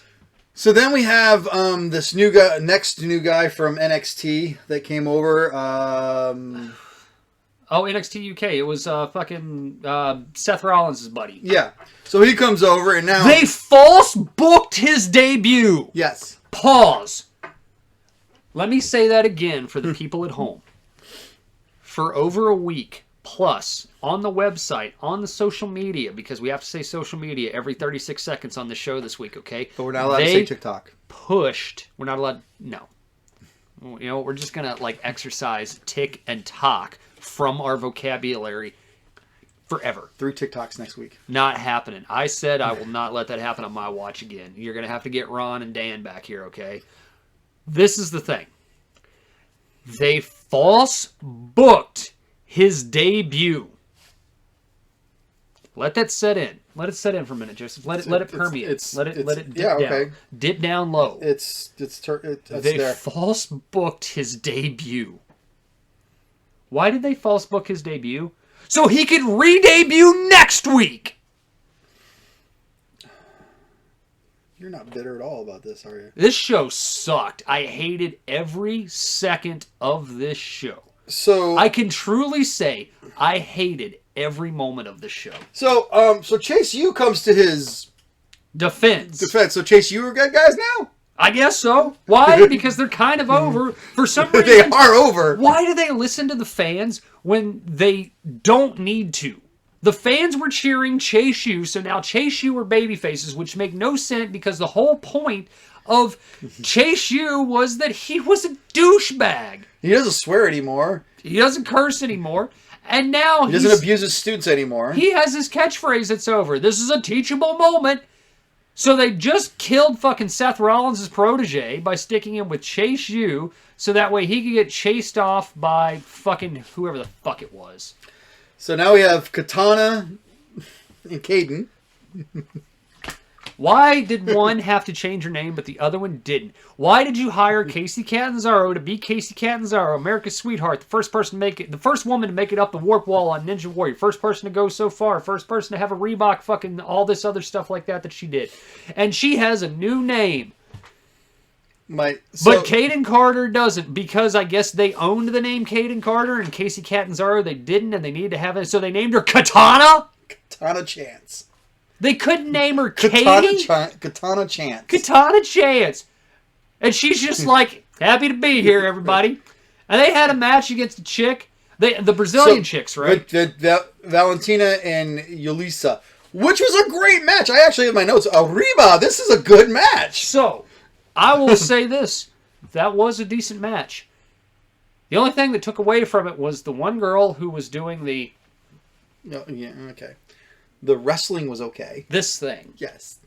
Every couple seconds, she did this thing. I believe that was Valentina. I don't know what the fuck that is. I assume that's some type of Brazilian dance. So get a new thing. Just yeah. So the bigger of the two rednecks was looking at the blonde girl when she walked by, as you were saying earlier. Oh yeah, that's when they showed it. By the way, and then we see that he's been jumped in the back. They were together.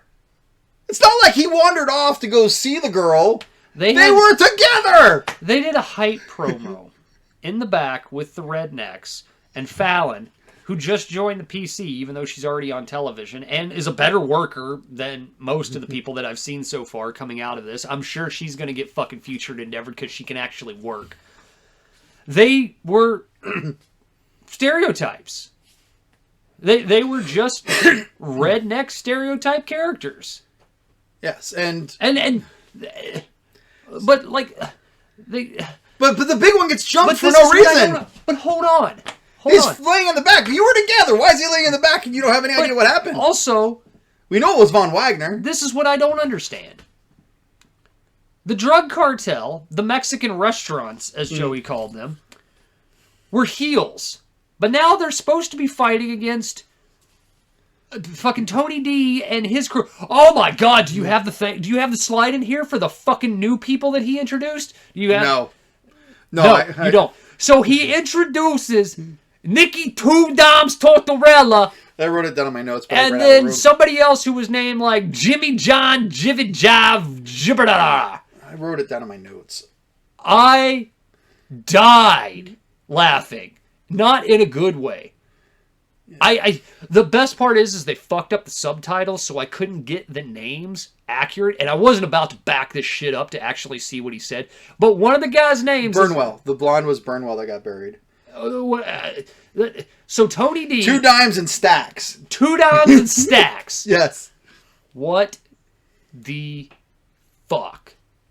Okay, my point that I was getting to is this was the cap off of the feud from the drug cartel as heels versus the rednecks because they made fun of the one redneck for being a virgin because, hey, let's make fun of someone for not having sex. Mm-hmm. That's a great message to send to kids. Remember, the show is for kids. Not anymore, Ember. Sorry.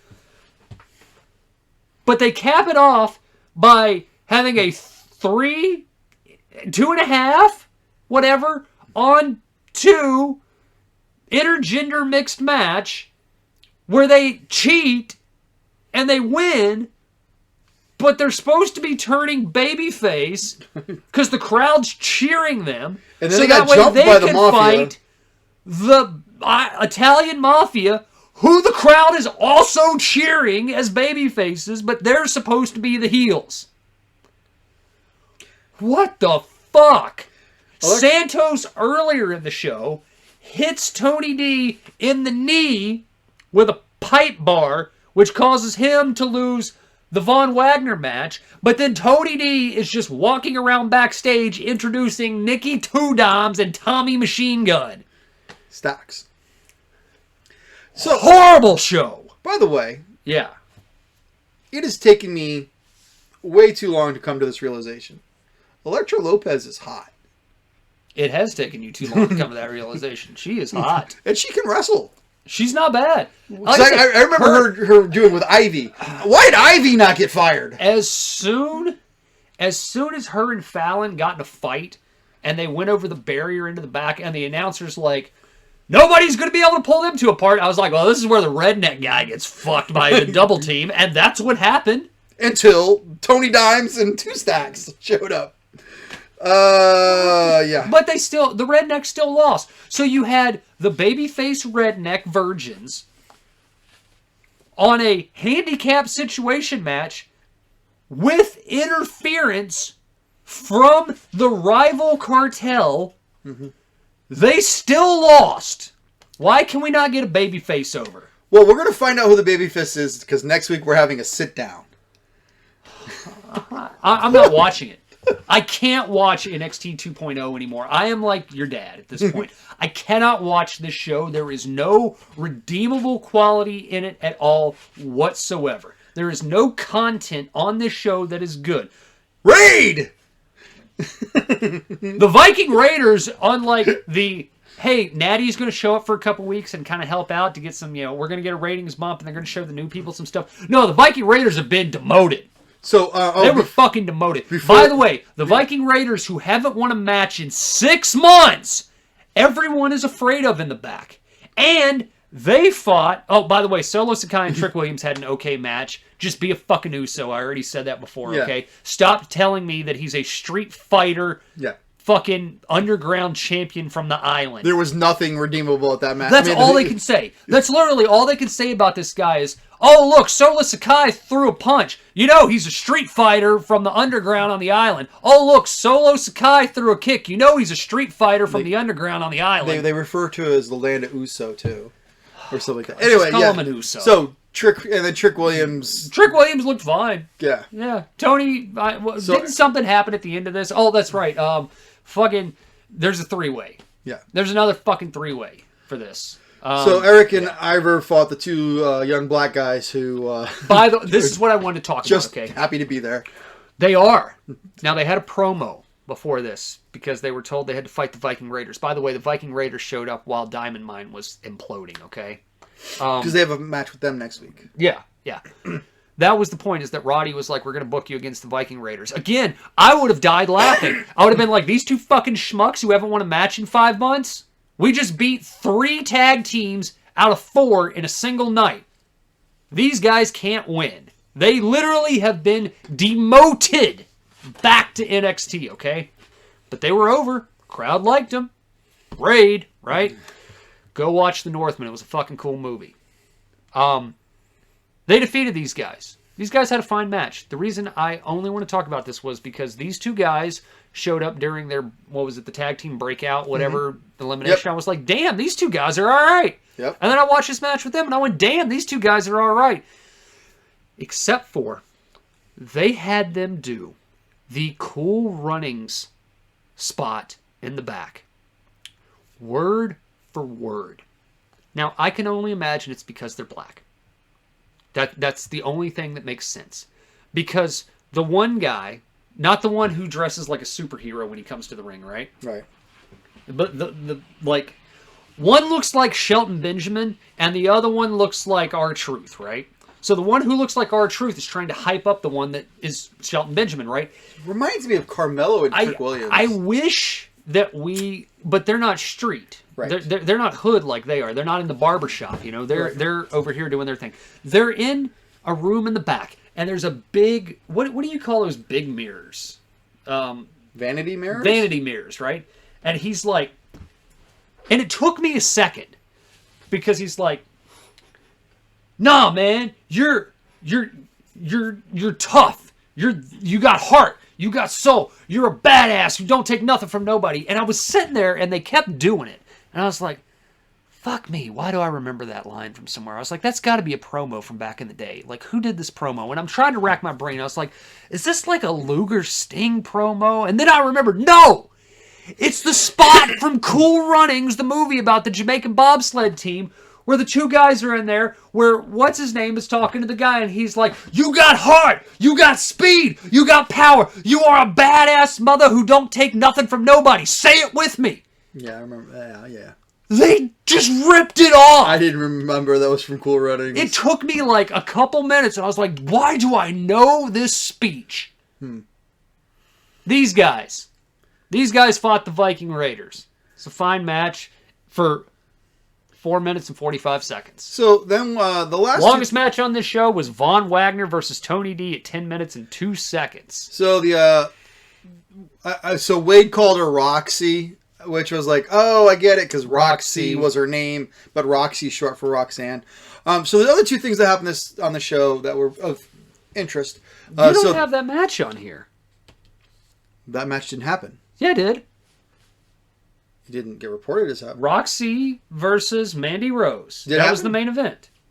Oh. The show went off the air with the dumb shit. Oh, okay. But Roxy and Mandy Rose had a match. For some reason, Pro Wrestling Weekly did not report that match. So, Roxy, who is Roxy, right? Roxanne. C. Yeah. It's right there on the screen. Rock. C. I'm trying to do a thing here. Right there. Right. Right there. There. Right there. Right. Okay. That one right there. They use her. She's young. She's great. We've talked about her before. We like her, right? Roxanne Perez. She wrestles Mandy Rose. Why? Because she just says... Because last week she had a Hey, match. Ron! My great co-host is in Florida. What's up, buddy? Hello from Florida. Nice. So, Roxy and Mandy Rose. Now, I already talked about previously during the Ember Moon segment, but we'll go ahead and rehash. Mandy Rose looked fucking hot. But she looked like what WWE wants to produce right now. Right. And if that's her choice, that's her choice. More power to her. But if it's somebody that's making her do these things, remove them from power. Because it's not good. They're toxic attraction, not pretty deadly, by the way. Whatever. But they are pretty. One of the three is pretty. Okay. They had a good match. They did. But you just said you didn't see it. I forgot, okay? But they had... Let me ask you a question, though.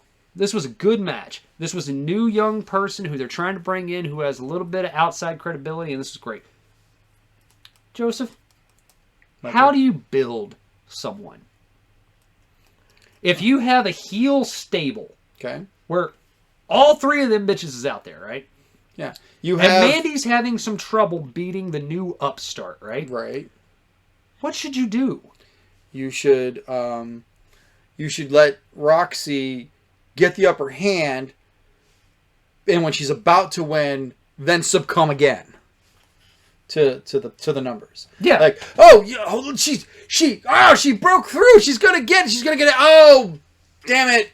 Tampon lady threw a tampon. Toxic attraction interfered. They tripped her up. They did this. They did that. Whatever. Oh, she got counted out because she got pushed into the steps by... Nope. What happened? Out of fucking nowhere. Mandy Rose knees her right in the face. 1, 2, 3 into the match. Yeah. Dead. I wanted to forget this. Dead. I wanted to forget this. You killed your brand new debuting upstart babyface dead. Why? Because she lost clean. I don't care if the match went 6 minutes, 10 minutes, 45 minutes, whatever. Dead. Why? Because it proved that she can't beat Mandy Rose. So the other two things that happened on the show that are not the three breakout stars we're going to talk about next was, so Wesley got to have a little bit of interview, and man, did that guy crop the other guy out of every single shot. Well, it's because it's about... Right. Him. The funny thing is he's like... He cuts this promo. And I'm glad they finally acknowledged it. No, they didn't. Well, he said, 6 long months to get back to the title. When you lose a title, that's one thing. But when a title is taken from you, He never said why the title was taken. I know they're not going to say, hey, the white guy in my group got fired for posing a picture of Hitler to his girlfriend who he might have beat the shit out of. Right. I get why they're not referencing that. But instead of, like, this is borderline Chris Benoit just erased from memory is what they're doing. Yeah. They didn't even reference MSK. No, they just cut Nash out of every shot. Not even just cutting him out. I'm saying the name of the team was not even referenced. You saw it, but yes. Yeah, like, all that's gone. He cut a very heartfelt promo of him standing on the beach like an advertisement for a fucking church somewhere. Like, and so I was expecting to see, have you tried Scientology pop up in the middle somewhere? Like, so that's then, what it looked like. And then when you thought, well, that show was bad, but at least it couldn't get worse. It got worse. How? They dragged Rick into this! Poor Rick. Poor Rick. Why would you bring him back in? Gacy comes out. By the way, it's interesting that I had just watched the John Wayne Gacy tape documentary on Netflix. In my notes, where is Harlan? Harlan! Bye! That's where you're at. You're going, I don't know, maybe you'll go to the Minnesota Vikings. Like Harlan should have been like, in my mind, if you're going to do this, like have Harlan, like him wrapped around in chains with Harlan dragging him out there or something. No, Rick just walks out because he's never been in the professional wrestling business before, where there's a ring surrounded by 800 people in hoods because Joe Gacy is also the Undertaker. Wherever the Undertaker got his minions from, apparently I wrote that down too. I imagine there's just a surplus of black cloth. Glad to see Undertaker's minions found work. Yeah. I mean, it's the best way I can equate this is like the minions from Metalocalypse, where like half of them die because of like the stage explodes, and then there's just more minions in the background, just like ready to go, like faceless minions. That's all it was. Even worse is they surround Rick Steiner, and then they all arm in arm, and they start going back and forth like this. Oh God, yes. Like they were about to sing Kumbaya. By the way, what the fuck was Gacy's promo about? He's evil. Well, I don't know what he was talking about. No, that's just, he's evil. I mean, but he's evil. I don't get it. That's it. I don't get it. So let's talk about the 3 new stars of the NXT. Oh, and by the way, Braun Breaker got fucked at the end of all this. Oh, yeah, well. Yeah. And Rick was the only person who was selling continually throughout the whole thing of trying to fight his way out of the corner that he was being held in by the minions. The only redeemable spot of this was the cool shot of all of the cult members.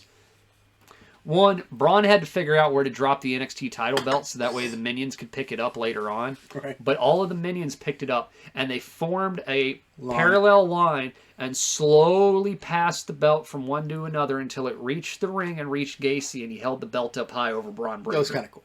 That was the only quasi-redeemable. Is Scott going to come save the day?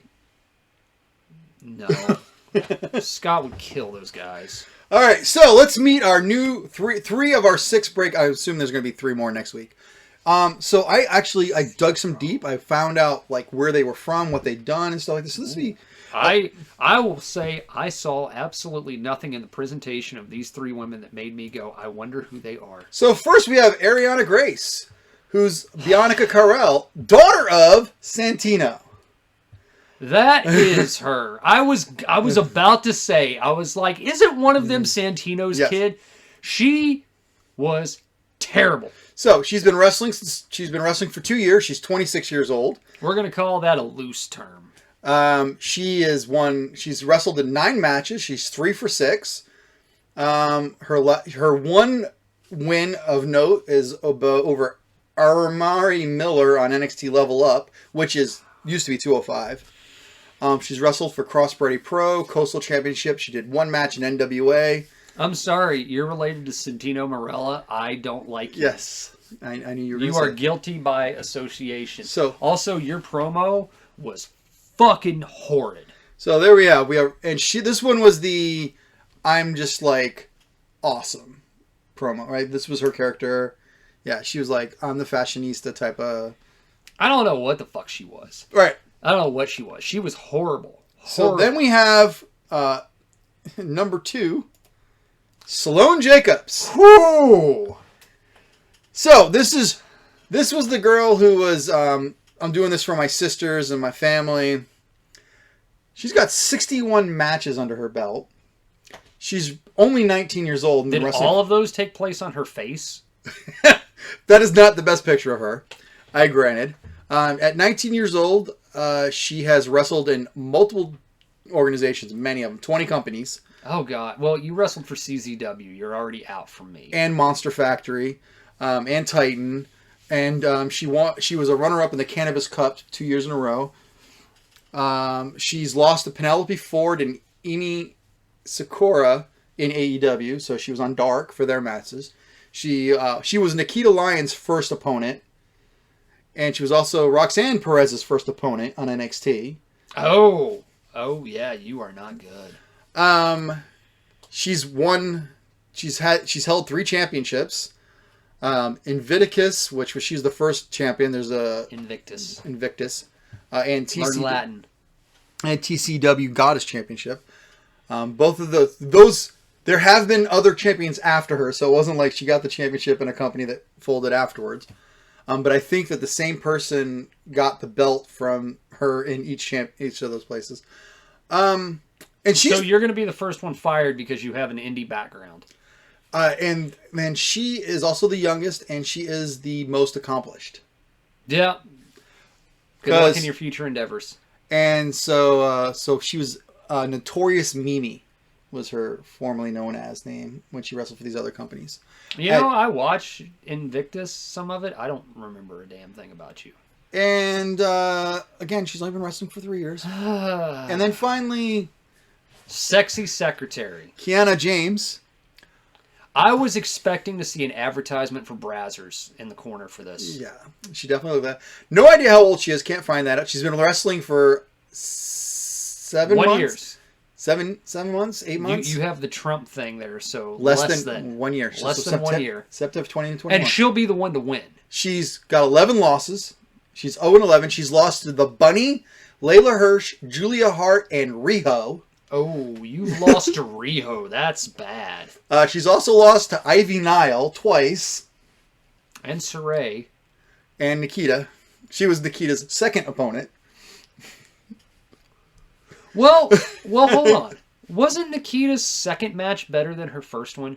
Probably. But wasn't the first match Nikita's fault because she couldn't figure out where to stand in the ring? Yeah. Okay. All right, okay. You know what? Maybe she... Because I really do think... I think her second match was better. I'll have to go back and watch it to see it, but... so now the 19-year-old...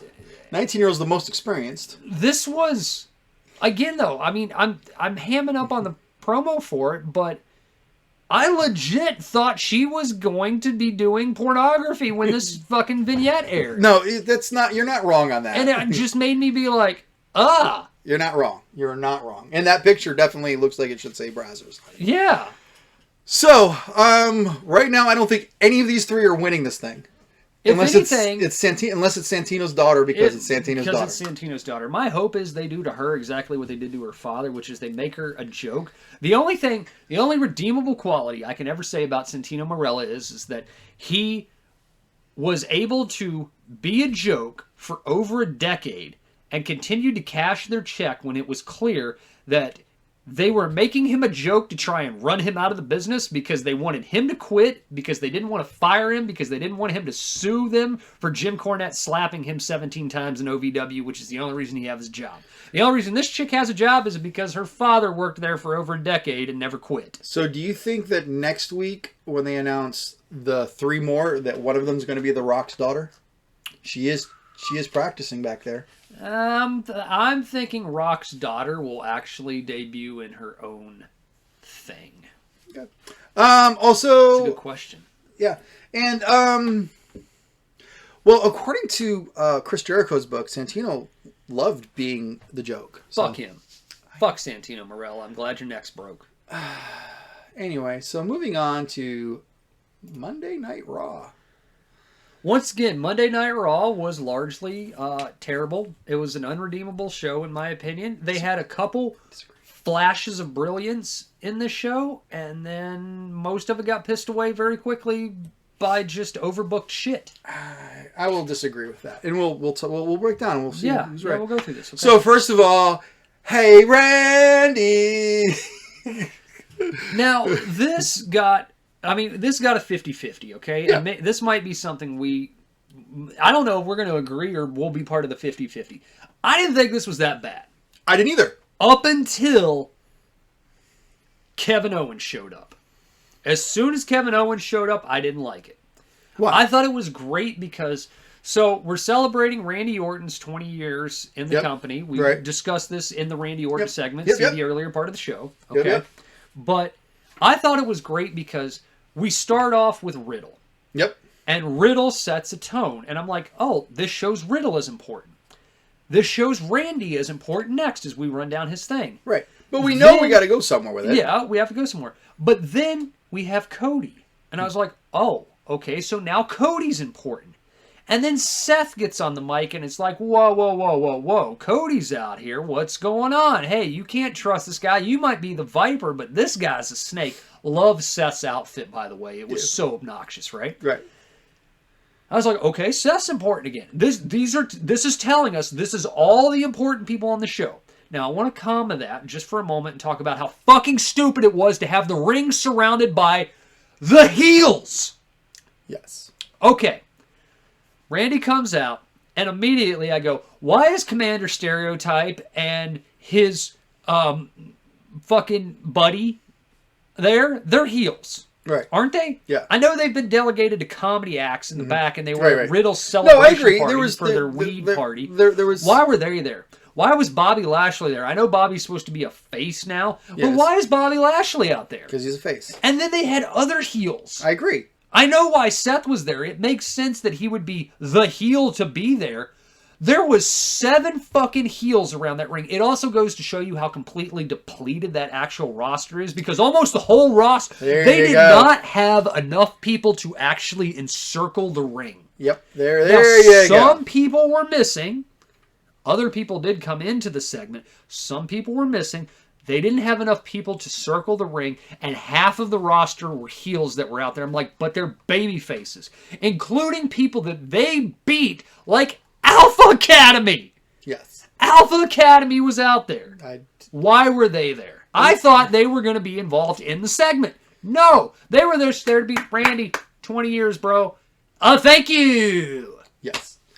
Nobody mattered. That was the whole point. And if you were going to do that, why have anybody out there to begin with? Just have Randy out there. If nobody matters but Randy and where you're going with the story, don't have all these other fucking people out there. And have them come down and interrupt like. And nobody got involved. Nobody did shit when shit popped off. Uncomma. Then Ezekiel gets in the ring. And I'm like, what the fuck? Okay, I will agree. Why was Ezekiel there? The only thing I liked was he got in the ring and Seth was like, touching his face, like, what the fuck is going on here? Can you see why he used to grow? There's that nasty pit right there. He has, I don't know if it's acne scars or something, but he definitely should grow his beard back out. He needs to grow his beard, and plus he has horrible razor burn. Yes. Because they're making him shave, right? And he hadn't shaved in forever. But all of this happens, and then KO comes out. And that's when all of this fell into the toilet. I like this whole KO and Ezekiel. Why? I just think it's funny. Ken Owens just wrestled Stone Cold Steve Austin in one of the best WrestleMania main events that they've had in years. And now he's bum-fucking around with Ezekiel in a lie detector test that was issued by Chad Gable. By the way, Chad Gable did not get involved in that segment either. No, because it's kind of... No. So why didn't Alpha Academy get involved at all? They were just out there like fucking knobs on a log. Because we're going to get the, you owe me, where's my $2 for the next 3 years? This fucking sucked. I disagree. This fell into a match. Where did you want Kevin Owens to go? No, where did you want Kevin Owens to go? Away. I wanted Kevin Owens to go away. No, after his match with Steve Austin, which was a great match that gave Steve Austin all the things that he needed, where did you expect him to go? Not into a comedy segment where he's doing He does well with it. And it's also with the whole... If that's all he can do, then fuck him. Get rid of him. No. What is the point of Owens fight when he's just a joke? He's trying to be like Sami Zayn on SmackDown. I don't know. Exactly. He's trying to be like his bestie because they're Canadians. Look, I Where enjoy. I enjoy the Kevin interaction. Owens to go? He could have fought anybody. I enjoy the interaction between him and Seth Rollins and that fight that's eventually going to happen. He goes, "You're lying to me. Why are you lying?" I don't know. I enjoy it. I enjoy all of that. You also like Jeff Dunham, so that's this is terrible. Anyway, And then the Usos come out, and the Usos talk shit, and then Adam Pearce goes out and goes, "I have an idea. Let's have a big tag team match featuring all these fucking guys and all these fucking guys." And I went, well, at least we're 20 minutes into the show and we have the main event set up. You know, people often reference the Attitude Era. The Attitude Era was so great. The Attitude Era. I was like, fuck me. The Attitude Era was terrible, and this is why. Because this is the Attitude Era. It takes us 25 minutes to get the main event of the show announced. The difference, though, is that the Attitude Era was at least entertaining. Nothing in this was entertaining. I'm sorry. I disagree. I no. Because all they had to do was come out there and stroke Randy off for a little bit, and then have Seth come in and do his thing. They had to have literally everyone on the show come out because they didn't have enough roster to surround the ring. I disagree. Moving on. So, hometowns. Randy Orton, Bianca Belair. Bianca Belair comes out. This wasn't Randy Orton. Randy Orton's from St. Louis. He was born in Tennessee. He made his debut in Tennessee. No, he was born in Tennessee because that's where Bob was wrestling at the time. I'm pretty certain he's keep from talking. there. But he was born in Tennessee because Bob Orton was working there at the time. Okay. Well, okay. Born in Knoxville, Tennessee. Okay, you're right. Why? Because I pay attention to the show and they said it like 35 times. By the way, the mayor of Knoxville County was back there shaking hands with the black woman because he said some really stupid shit on Twitter recently and they had to make him look good. He didn't cut a promo. He didn't come out in front of the crowd probably because they were going to throw rotten tomatoes at him for saying stupid shit on Twitter. No, because they hired him. Yeah. They voted for him. Anyway, so. Yeah, he was just there to be like, hey, good to see you guys. I'm Mayor Kane. Check out my 55-year-old DDP body, right? That was great. Bianca Belair comes out, and I go, okay, hometown hero. It's Vince booking, so she's about to get fucked, right? I was surprised. She won. But she won in less than a minute. Why? Because she fought Sonya Deville, who they're beefing with right now. I don't understand why she had to fight Sonya Deville in this. This made no sense. 1, 2, 3 times. So, Sonya Deville gets counted out because she gets chucked over a table. I thought this led to a DQ. See Rhea Ripley and Charlotte Flair. No, Guess it doesn't. No, that was a one-time deal with That was Charlotte a one-time only thing because lazy booking, as Jim Cornette likes to say. Because otherwise Randy Orton would get disqualified every single match. They call it the Randy bump. She gets thrown into a table. Over the table. Counted out. No count out. She goes, this match is now no count out. So, I guess the Sonya, when she has the jacket on as an authority figure, when she's off, she's a wrestler, because she didn't stop to put her jacket on to change the rules of the match and then take it off and become a wrestler again. She just changed the rules of the match. And everybody went, okay. So then it became no count out. So Bianca gets out there and just beats the fuck out of her for a minute until Sonya Deville picks up a chair and hits her. And the ref goes, no, that's a disqualification. Ring the bell. And Sonya gets on the mic immediately and goes, no, now this is a no disqualification. So and does she then no selling the chair shot? Bianca Belair is basically no, because Bianca gets back in the ring and then she says it's no DQ, and then Carmella and Zelina, who I thought were having a feud, I thought they were too. Over being stupid bitches. Oh, they were too. Are not, because they decided, oh God, we don't want to see that because this is going to be awful because, well, we saw 30 seconds of it a couple weeks ago and it was awful. They get in the ring and they start beating up Bianca. And I'm like, all right, I kind of see where this is going. I'll admit, I thought, hometown hero, it's Vince, they always get fucked. Nope. Bianca Belair defeats the odds and just beats Sonya Deville 1, 2, 3. Feud over. Thank God. But not. We go to the back. And the chicks are there. And Zelina's saying shit to Sonya Deville. Sonya Deville pie faces her. Wait. I have to point this out. So she kind of pie faces Zelina Vega, right? And then Carmella draws back to hit her, and she fucking Neo Matrix whoosh, blocks that shit. Well, she's a martial artist. I know Sonya Deville is a mixed martial artist, former competitor, but this is what I'm getting at. She basically tells Carmella, you suck. Everything about you's awful. I hate you. And she fucking paintbrushed this chick into the brick wall, like, just... It looked legit. She hit her so hard. She hit her as hard as, like...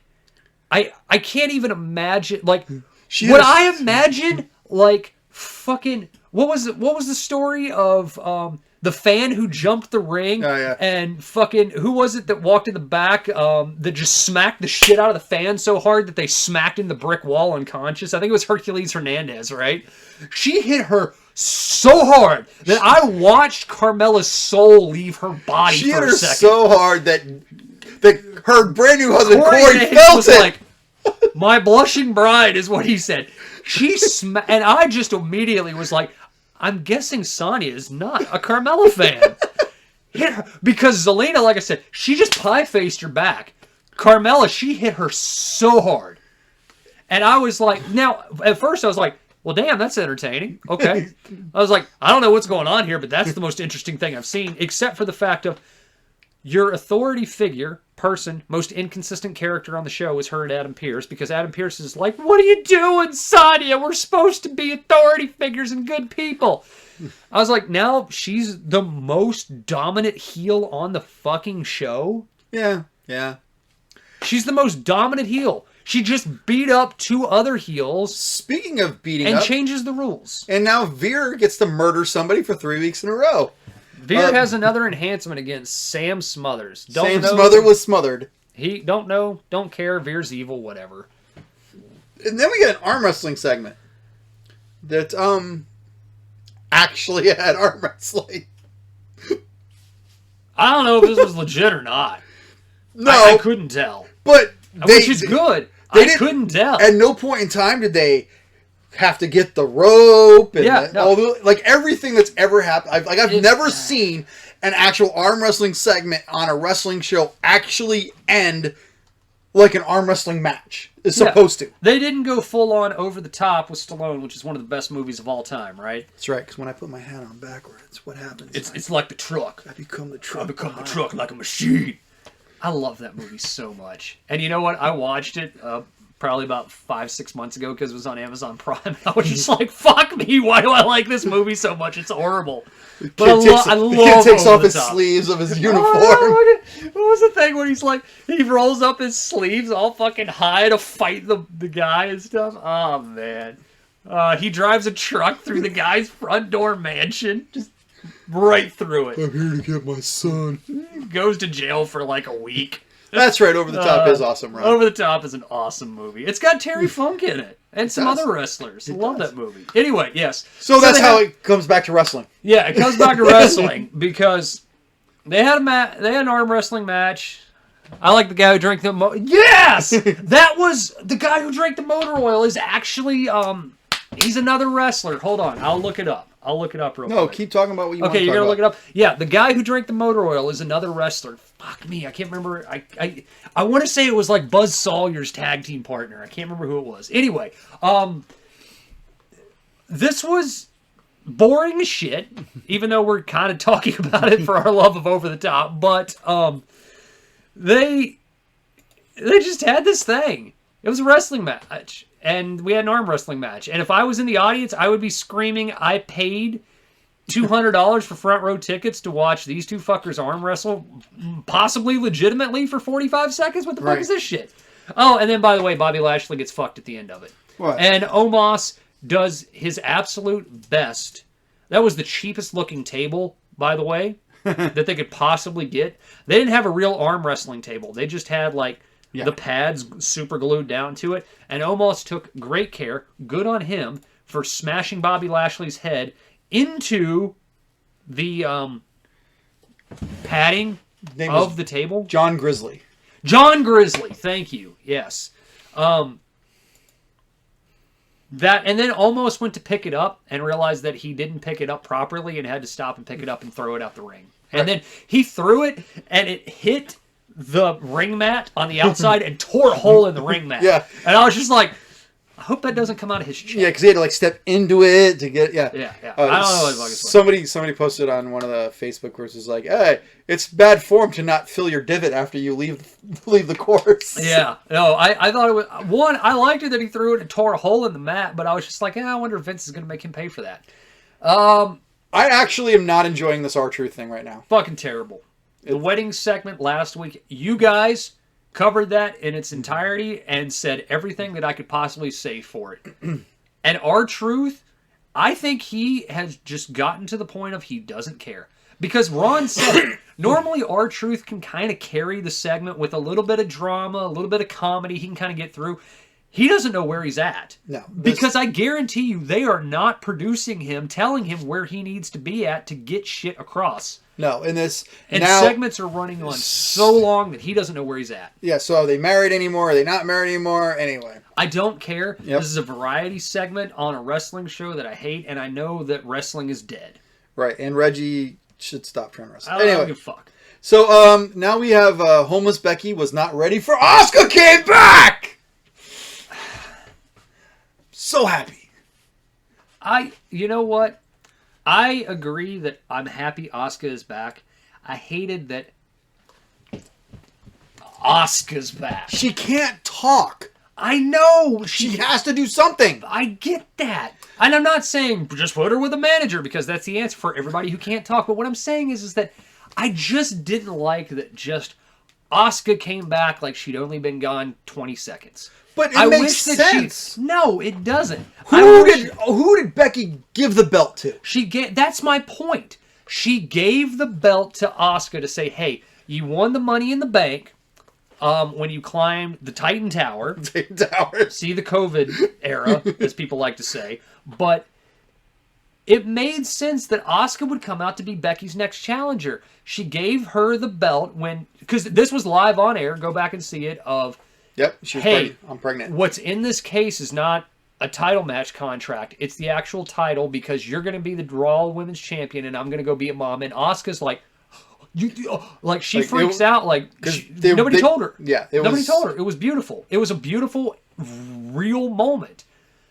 And that was what bothered me with this is I know Asuka can't really speak English, but she just came out doing the same Asuka shit. And if she just could have came out and if they could have coached her enough to say something like, you are an embarrassment or something, and just was fucking Asuka from 4 years ago and not 2 years ago, I would have loved it because I would have that is the fucking Empress right there. Well, maybe they had to do this to get people to remember who she was, and then hopefully they'll everybody, as soon as that music hit, this was the thing.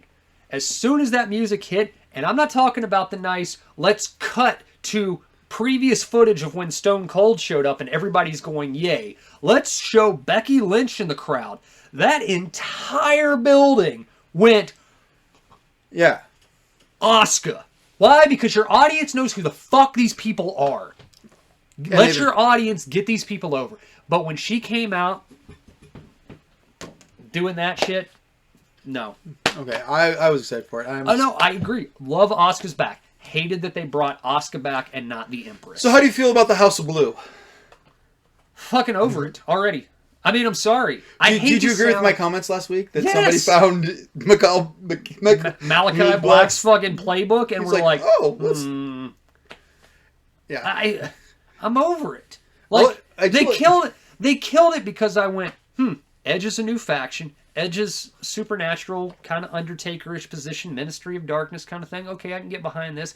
Not really digging Edge's all of a sudden, I at least enjoyed the fact that Edge is still crazy after WrestleMania. Right. He just didn't go back to being Edge. Yeah. And I was like, all right. And Damian Priest, okay.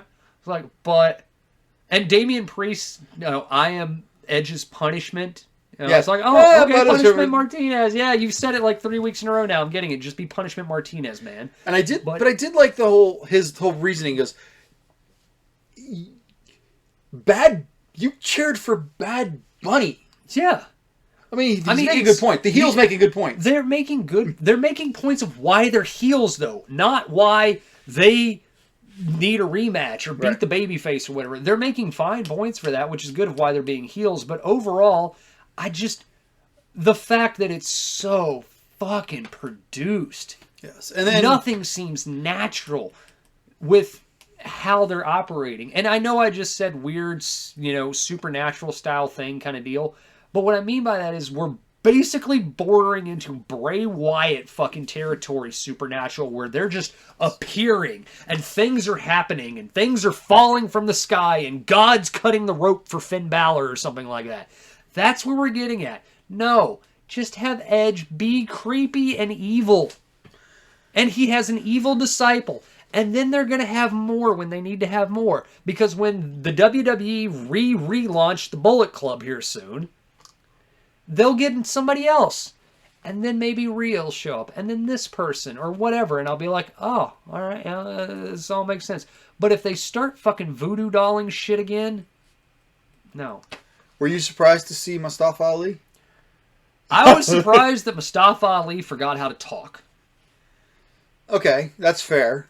Mustafa Ali, who got over with the fans for being an incredible talent that was incredibly underutilized and held under and cut one of the single best heel promos that they have had since the fucking pipe bomb era almost, forgot how to talk because they told him, you're a babyface now, go out there. Yeah.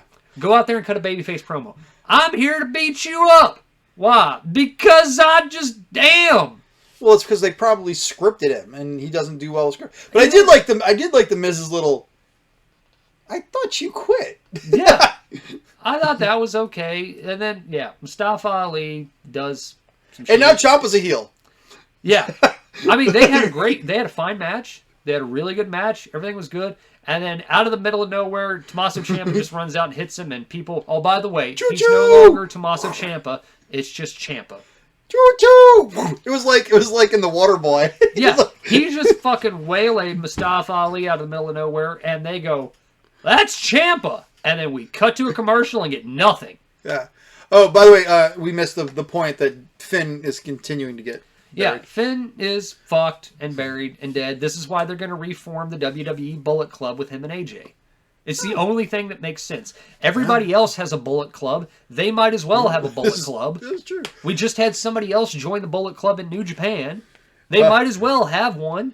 They're just not. They're going to call it the Club. What was their thing that they did? Or they did the Too Sweet thing. No, I thought they were doing something else. I thought they were like, "Oh, thank you." Well, Evil Queen Barb is definitely better than Nice Queen Barb. I like the hair. I like the not slicked back hair. I like that she's just like disheveled. She looks so hot. Rhea looks so hot. So I did originally have a TikTok video of everyone receiving their RKOs in a line, but I cut it out because not happening on my show. But it was just a video of the RKOs, one after the other. I mean, I get. You know what? That was nice. I will accept that as long as no one talks or has some stupid thing to go behind. So as long as if it's something that's showing something, just not a little comment. I believe I have screwed up and showed a reel, as it said, on our page a couple times, because it's TikTok. Yeah, TikTok and Reel are the same thing. Yeah, I realized that I might have done that because I'm like, oh, this is interesting. So, yeah, all right.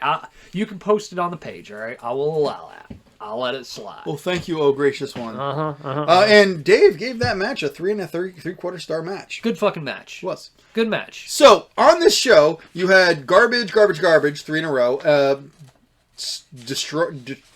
So, there were 3... There were. It says there were 8 matches, but there was only actually 6. Yeah, and 3 of the matches were good. This is a 3-hour abysmal dumpster fire. Now, granted, if you do the math together and you go, there was less than an hour of wrestling in 3 hours. There was actually like 40. There's less than 45. There's less than half an hour. 16, 20, 30. There's 45 minutes of wrestling in a 3-hour show. Which is what happened last week. 45 minutes of wrestling. 45 minutes. It's a very long, drawn-out variety show of suck. Moving on to SmackDown. It's a very long, drawn-out variety show of suck. I just finished SmackDown 30 minutes before I left here. I will say somehow, SmackDown at least has a pace that makes it not feel like I watched a 7-hour show. This was pre-recorded. Okay? This happened last week so they could edit it. Because of the UK tour. Right. Whatever. Even if they did that, I'm talking about just watching SmackDown in general. It at least has, for some reason, maybe it's the color blue. I don't know. But SmackDown seems to have a flow that makes it more tolerable to watch. I know it's 2 hours, but as I said, NXT was 1 hour and 30 minutes, and I felt like I watched it for the rest of my life. I'm still watching that show now. That's how bad it was. Raw felt like 6 hours, okay? SmackDown, 2 hours, right? Hour 45. Right. I felt like I watched 1 hour and 45 of wrestling. So, sometimes we forget that Sami Zayn can actually wrestle. Match was fucking dumb. We start off with a cage match. Why? Because Sami Zayn for a month has ran away from Drew McIntyre. Sami Zayn, now we're going to get to the ending of this, but I want you to keep in mind, Drew McIntyre, your former three-time world champion, who was drafted from Raw to SmackDown and stuck in a mid-card position, is now fighting Sami Zayn in a mid-card opening match position, and he is having trouble beating the guy who could not beat a 50-year-old man with brain damage at WrestleMania. Okay? I know I said that this show was more tolerable to watch. That doesn't make it better. Okay, so first of all... And you said, I forgot Sami Zayn could wrestle. He did fucking nothing except try to run up the cage and get caught by Drew constantly, and one haluva kick. He is Dakota Kai. No. All right? He can do one thing, and he can do it okay. Okay, so first of all, this was sarcasm. Uh-huh. I forget that he can wrestle because we don't get to see him wrestle.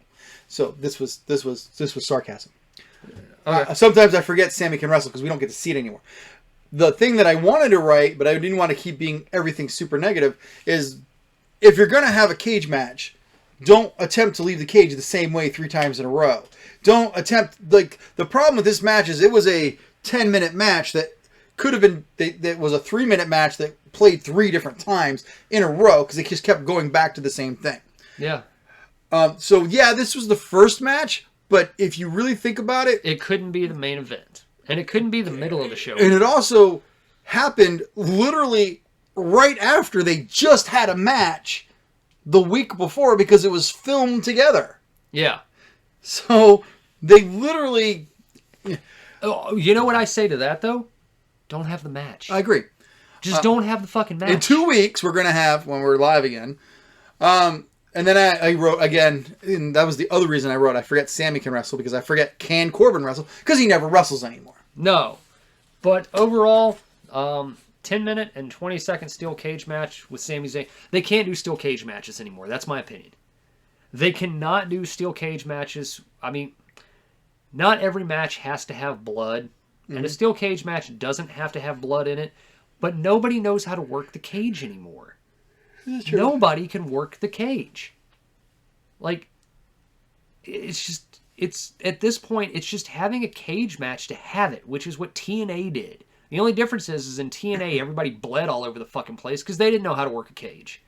They have no idea how to build the drama of a cage match or why a cage match is needed. They just have it because someone remembers the gimmick cage match. Let's just have a cage match. No, they have a cage match. And I know the reason they had it is because Sami Zayn kept running away, and he might be the only person in history that escaped a lumberjack match. But it was unnecessary. I agree. That was completely unnecessary. Match 2. Ricochet defeated Shanky. By this point, it's very clear that the crowd noise is completely fake and everything because you can hear loud cheering and everyone's sitting on their hands. I am going to talk about that in the next match. Okay. Now, love Ricochet, I who love they Ricochet. say have been on a tear as the Intercontinental Champion, and Ricochet, who is the same person who had to just cut a interview where he said, I'm going to make the championship matter. How does he make the championship matter? Shanky gets over at the end of the match. By the way, he beat Shanky via fucking pinfall. Jinder Mahal gets in the ring, and Shanky screams at him, "No!" and leaves. And Jinder Mahal is like, huh. Yeah, he thinks he'll... His face is my face. He just goes, huh. Yeah. Who did this get over? Nobody. Ricochet had a nothing match against a nothing guy for a nothing program that was more important to get Shanky, who can't work, who was the worst of the three. Yeah. Really, the only star out of that group was fucking Veer. At least he's off on his own right now, having 20-second squash matches for no damn reason. Sorry, 8-year-old kid who's your biggest fan, but it's got nobody over. Agree. Now, we move on to Raquel Rodriguez. Pat McAfee, for some reason, had to do what every white person does when they pronounce every Spanish name ever, and they had to roll the tongue. Well, yeah. Because he introduced her as Raquel Rodriguez. And I was like, God damn it, Pat. Was it just me, or was Pat's voice off this week? Oh, yeah. It sounded like he blew his voice out. Well, he probably did in the first 2.5 hours. Yeah, for that. But it really sounded like on this show he blew his voice out, right? So, Raquel has a promo in the back where she's smiling. She's happy to be here. I just don't She's get it. sexy. They made sure to have her say 3 times that she's sexy. At first, I was like, I don't like this. I don't like it either. But I don't fucking like it either at all. I don't like that we have to ignore 2.5 years of NXT and who and what she did, as she's just somebody new. But she's not, but she is. And she's completely new, and she's smiling. She's smiling. But it works. Do you think I'm nervous? Well, of course I'm nervous. I've got butterflies that you couldn't believe, but I'm just so sexy and happy to be here because I'm sexy and I'm powerful and I'm sexy. Whatever that fucking thing is that she does with her back. Okay? It's showing off her back muscles. Yeah, but that It worked. I don't know. It worked for me. didn't work for me at all. And then she got in a match and she fought a chick who they said was also her SmackDown debut match. Kat Cardoza. Not a fucking clue who she was. No, she was some local girl. Whatever. She... Again, Joseph... How do you get somebody over? A new, dominant, babyface powerhouse. Well, you give them squash down matches. That's the WWE's... Veer got a 30-second match. Raquel got a 2-minute match where she was getting her ass handed to her. Kind of. And then all of a sudden, she just picked this bitch up and Chiquita bombed her right in the middle of the ring and 1, 2, 3 over. Chiquita bomb. And- Is that racist? And she gets out, smiling, happy to be here. Now, the reason we talk about crowd noise is fake. They cut twice in this match to a shot of the crowd. Those people that they showed were not in that building. You cannot convince me otherwise that that was the same crowd. If it was the same crowd, it was the crowd that was taped earlier. Because the camera was in a position that was not negligible to what was happening in the ring for what was going on, and people were going, "Oh!" and freaking out. But on the hard cam, they're all like this. Now, there were some people who were cheering. Some. There were some people. Whoever the guy was who had Bill Burr's face in the back, he cheered. Okay, that's fine. But Oh, yeah, because we've been to enough live shows. There's plenty people that are plenty drunk. yeah, That's They'll three. cheer for that's anything. that's hour 3.5 they'll for cheer him. for anything, right? But They're the ones that are trying to understand why nobody the wants to woo pictures with them. that they showed of the crowd reacting to Raquel doing her power moves, that was not the same people. And if it was not the same match. More Gunther. Gunther coming back soon. Marcel did not have that bad of an accent when he spoke in NXT. Interesting. I know he has an accent, but he did not. His English was not that broken when he cut promos in NXT. Naomi, Shayna Baszler. Naomi and Shayna Baszler. That's all I'm going to say. Oh, shit. Mercedes. Sorry. Raw only had 36 minutes of wrestling. Nice. 3 hours for 36 minutes. Naomi, who I assume got brought back so that way Jay would stay off the booze. Or was it Jimmy? Whichever. I can't tell them apart. Ha ha ha! We're going to talk about that at the end. Yes. We talked about that on Raw already. Yeah. I'm assuming that's why she got back, was she could go on the road with him and keep him from, getting drunk all the time. But well, they also had to give something for Mercedes to do. Not Martinez, but Mercedes, who's in a fucking Disney show, who won your ESPY award for Great Female Match of the Year with Bianca Belair 1 year ago. She's in a tag team where she's getting her ass handed to her by Natty and Shayna Baszler. The boat. The boat. Shayna Baszler. The boat talks. That's actually not bad. Her face is so bad. She used to be so pretty. Ish. Anyway. Again, I'm not knocking someone for doing what they want to do, but overall, in a judgment standpoint, and I'm going to judge, but fuck me, man. Her face is like just all right. Such plastic. Let's move on. Xavier and Ridge, where's Pete? Where's Butch? Joseph, where's Butch? We can't find Butch. Our social media team made these funny graphics that Michael Cole has to read out. Michael Cole, who's been there for 20 fucking years, realizes how bad this is because he is dying laughing when he's like, could Butch be in the UK? So he was actually. Michael Cole was dying laughing because he was like, let's just fucking kill this kid too.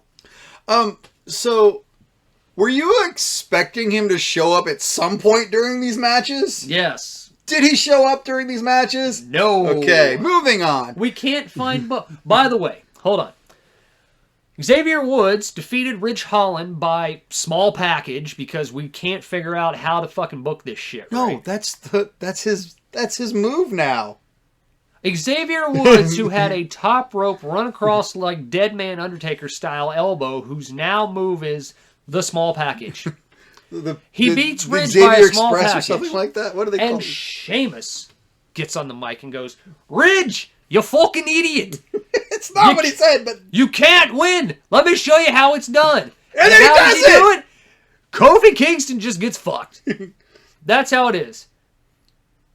That's exactly what happened. Kofi just gets murdered by Sheamus in 2 minutes and 57 seconds. Ridge went 8.5 with Xavier Woods. Kofi could not beat Sheamus at all. He just got destroyed. It's called the honor roll. Oh, victory roll up? Oh, no, it's the backwoods. The backwoods. He took him to the backwoods? Oh, my God. It's Woods introduced his sidestep roll-up move as the backwoods. So let me ask you a question, all right? So Big E gets the WWE Championship. Big E loses the WWE Championship. And then gets a broken freaking neck. Big E gets the championship back. And he gets a broken neck. And Big E loses it. And his consolation prize is to be quietly moved from Raw to SmackDown to be placed in a tag team match because Vince misses the magic of the New Day. And he gets his neck broken and we never, ever, ever, ever, ever wrestle again. Possibly. And we are left with, where's Butch? Fight Night was a joke in the back when they cut their promos. They were, well, where'd you put Ridge? Where did you put your fucking pamphlets at that we put out pamphlets to ask where's Butch at? We can't find Butch. Well, I put mine in the locker room, and I put mine on the front doors of the stadium, and I put mine on the cars. Ridge, where'd you put yours? Well, I put mine in the locker room. I put mine on the front doors of the stadium on the cars. But that's where I put mine, you fucking moron. Oh, I like your accent. I don't remember what week 4 quote question mark really was for. Oh, yeah. And then we have a contract signing because why? Every week on SmackDown, we must have a contract signing for something. I guarantee you next week we're going to have a contract signing, okay? Oh, by the way. First we had the beat the clock before we had the contract signing. No. Yes. No. The beat the clock is what ended the show. Really? I thought it was... Yes. Oh. The beat the clock segment is what ended the show, which is why I was fucking freaked out. Oh, that's right, because he was... This came in the middle. Yes. Now... That's right. Wow, Roman came to the ring. Yeah, I want to come back just for a second and say, Naomi and Shayna have their thing. The match ends, and Natty, who is doing double duty for NXT and SmackDown, runs to the ring and beats the fuck out of Mercedes. Okay? And then casually, the reason I'm bringing this up is before we go into that segment, they just go, and next week... the person who just got their ass kicked is going to have a singles match against the person who just kicked their ass. She just got her ass kicked. She can't take a week off. She just got put into the fucking... what's it called?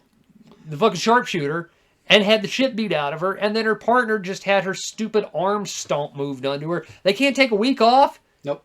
They just got their ass handed to them. Yep. Okay. All right, now jumping back, the Usos and them have a contract signing, and Randy calls one of them a bitch, and then it all breaks down into a schmoz fest, and then Roman comes out, and Riddle and Orton are deathly afraid of the tribal chief Roman Reigns, as everyone in the business should be, because no one can beat Roman. No one can beat Roman. No one can. And then Drew McIntyre comes out. Sorry, Shinsuke Nakamura, thanks for playing. Yeah. What happened to that?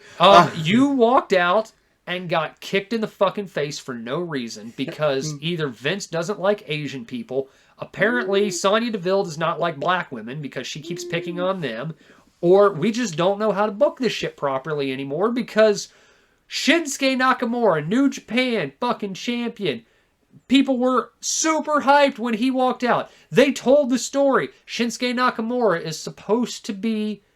he was supposed to fight Roman a year and a half ago, and he never got his match, and now he's coming out to challenge Roman Reigns. Oh, and he just got waylaid by the Usos. Nope! Drew McIntyre to the rescue. But you're missing the main point. We're no longer having a tag team unification match. Wait, I was going to get there. The reason for that is because Roman tears up the contract and shoves it in Riddle's mouth. And the announce team is like, what could this mean? And then...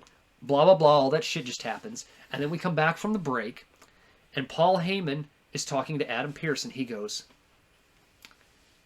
yeah, that match isn't going to happen now. And Adam Pearce goes, what do you mean it's not going to happen? You can't just debook this match, basically. And Paul Heyman goes, since when? You just gave me all the ammunition I need to go and talk to the board of directors about you're depriving the audience a match against Roman Reigns. Adam Pearce is the matchmaker. He's the head authority on the show. Can't he just say, fuck you, you fat penguin-looking bastard, and Roman Reigns is going to fight whoever the fuck I say he's going to fight at WrestleMania Backlash? No, because there's a board of directors, apparently. It reminds me of TNA, and the network said that this has to happen, so Vince Russo has the fucking mafia or whatever it's called going on. Who are these people? How does Paul have them in his back pocket? Why can't Adam Pearce stand up to everyone except Roman Reigns, other than the fact that it's Roman Reigns? Because he's the tribal chief. Nothing makes sense. Inconsistency. Why does Rhonda keep looking at the clock during her match? Because she had to go 1:44 and she didn't remember how to count in her head. Like every time she would grab Also, Shotzi and look at the clock, and then she'd look at, like, she wasn't the one who had to beat the time. She had to set the time. Is Shotzi a heel? Shotzi is enhancement talent. Okay, because I tried to look at this logically and say, well, Shotzi's a heel and Aaliyah's a face, so I'm guessing that's why Ronda the face is fighting Shotzi the heel and Charlotte the heel is fighting Aaliyah the face. The only one that made sense in this match was Aaliyah. Because Shotzi ran out of the ring, and why have a legitimate fucking contest? And I will ask this question now, even though it came at the end. After Aaliyah doesn't tap out. And Pat McAfee The voice of the fans asked the same question I did. He Did goes, she win? He goes, Aaliyah just won, right? Michael Cole's like, no, Charlotte lost. He's like, but Aaliyah won. And he's like, but Aaliyah wasn't the point. Exactly. These bitches were not the point. The other two were. Yeah, it was. So you officially, literally had an enhancement talent match. It was officially given a draw. No. The fuck it was. The fuck Time expired. it Officially was. a draw. How is it a draw? In the Wrestling Internet database, it is forever No. being marked as a draw. Aaliyah didn't tap out. The clock ended. It's not a draw. She couldn't beat Ronda, which is why it's dumb that Ronda went first. Agree! Which is dumb of why Shotzi was running all out of the ring. Agree! Because if Shotzi's a heel, I'm guessing, what should have happened is Charlotte goes first. Which did make sense why Ronda kept looking at the clock. Yes. It makes no sense of why Ronda's looking at the clock. But Charlotte goes first. Charlotte beats Aaliyah. And then Shotzi tries to run around everything to drive the clock up and then gets caught. Or Shotzi just goes, fuck it, I quit. Hey. No! Why did this happen? So Drew Gulak, the timekeeper, could get over in your main event. Congratulations, Drew. And they don't even mention that he's the voice of the trainer in the WWE 2K game, which is the only reason I can imagine why he is getting a main event push. Because at the end, Charlotte snaps and screams at Drew Gulak and beats him up. And once again, Charlotte Flair beats up Drew Gulak. Are we having a Drew Gulak versus Charlotte Flair match at Backlash? No. It's Ronda Rousey, who is fucking unlikable right now because she's laughing at Charlotte Flair the entire time that she can't accomplish this goal. Drew's will be the guest referee. Who will probably be the guest referee, I'm assuming. Calling it right now. Why is getting Drew Gulak over more important than Ronda fucking Rousey and Charlotte Flair? Because I'll give you two reasons. I believe these two reasons wholeheartedly. One, Charlotte is 100% phoning it in right now because she just doesn't give a damn and she's waiting out her contract. Charlotte is the only likable thing. Charlotte's the only thing doing good on this show. She doesn't care. Oh, I don't remember what week 4 was. She's because, oh yeah, thank you. Because now I do too.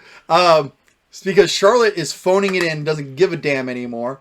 Because either A, she's over Ronda, or B, she just doesn't give a damn anymore. And Ronda wants to be bad, but they're forcing her to be good, so she doesn't know how to be good because she wants to be bad. Ronda will most likely, I say, go over at Backlash, and then she will probably carry the title through SummerSlam, and then after SummerSlam, she's going. Yeah, I agree. Now, maybe she'll lose to... No, because the rumor is... So, week 4! This is depressing. You know, I want to backtrack a couple weeks and just kind of clear up things that I talked about when I talked about Lacey. So week 4 I wasn't was trying to take the piss out of Lacey's story if this is what she wants to say. I don't think you were. What I was kind of trying to get at is that I feel that this is exploitation of, not if it's her idea, if it's what she wants to do, it's whatever. As a wrestling presentation where people legitimately get their fucking neck broke and we turn it into a comedy segment of Where's Butch? We're being told that none of this shit is real, but we have to believe it's real. We're getting a character reintroduced who's telling us about her real-world problems with her daddy beating the fuck out of her and her mother to the point that they had to live in poverty. She had to join the Marines, and week 4 was, I joined the Marines, and I graduated fucking top of my class or whatever the fuck it was, and I looked up in the stands of all these happy parents cheering their kids on, and I didn't see my daddy. Why would you want him there? Every child idolizes their parents, especially, I'm sorry, daddy's little girl. Yes, it's a thing. All I right? agree. Oh no, I know it's a Mommy's boy, daddy's girl, whatever. You know, I get it. It's like a small Tyrannosaurus reptile brain thing that's implanted into people of father, protector, mother, nurture. I don't know why, it just is, right? Mm-hmm. But daddy... I was expecting her to sing the Daddy Didn't Love Me fucking song from Austin Powers in this, okay? They had a weird fucking, like, military flag thing. Almost this.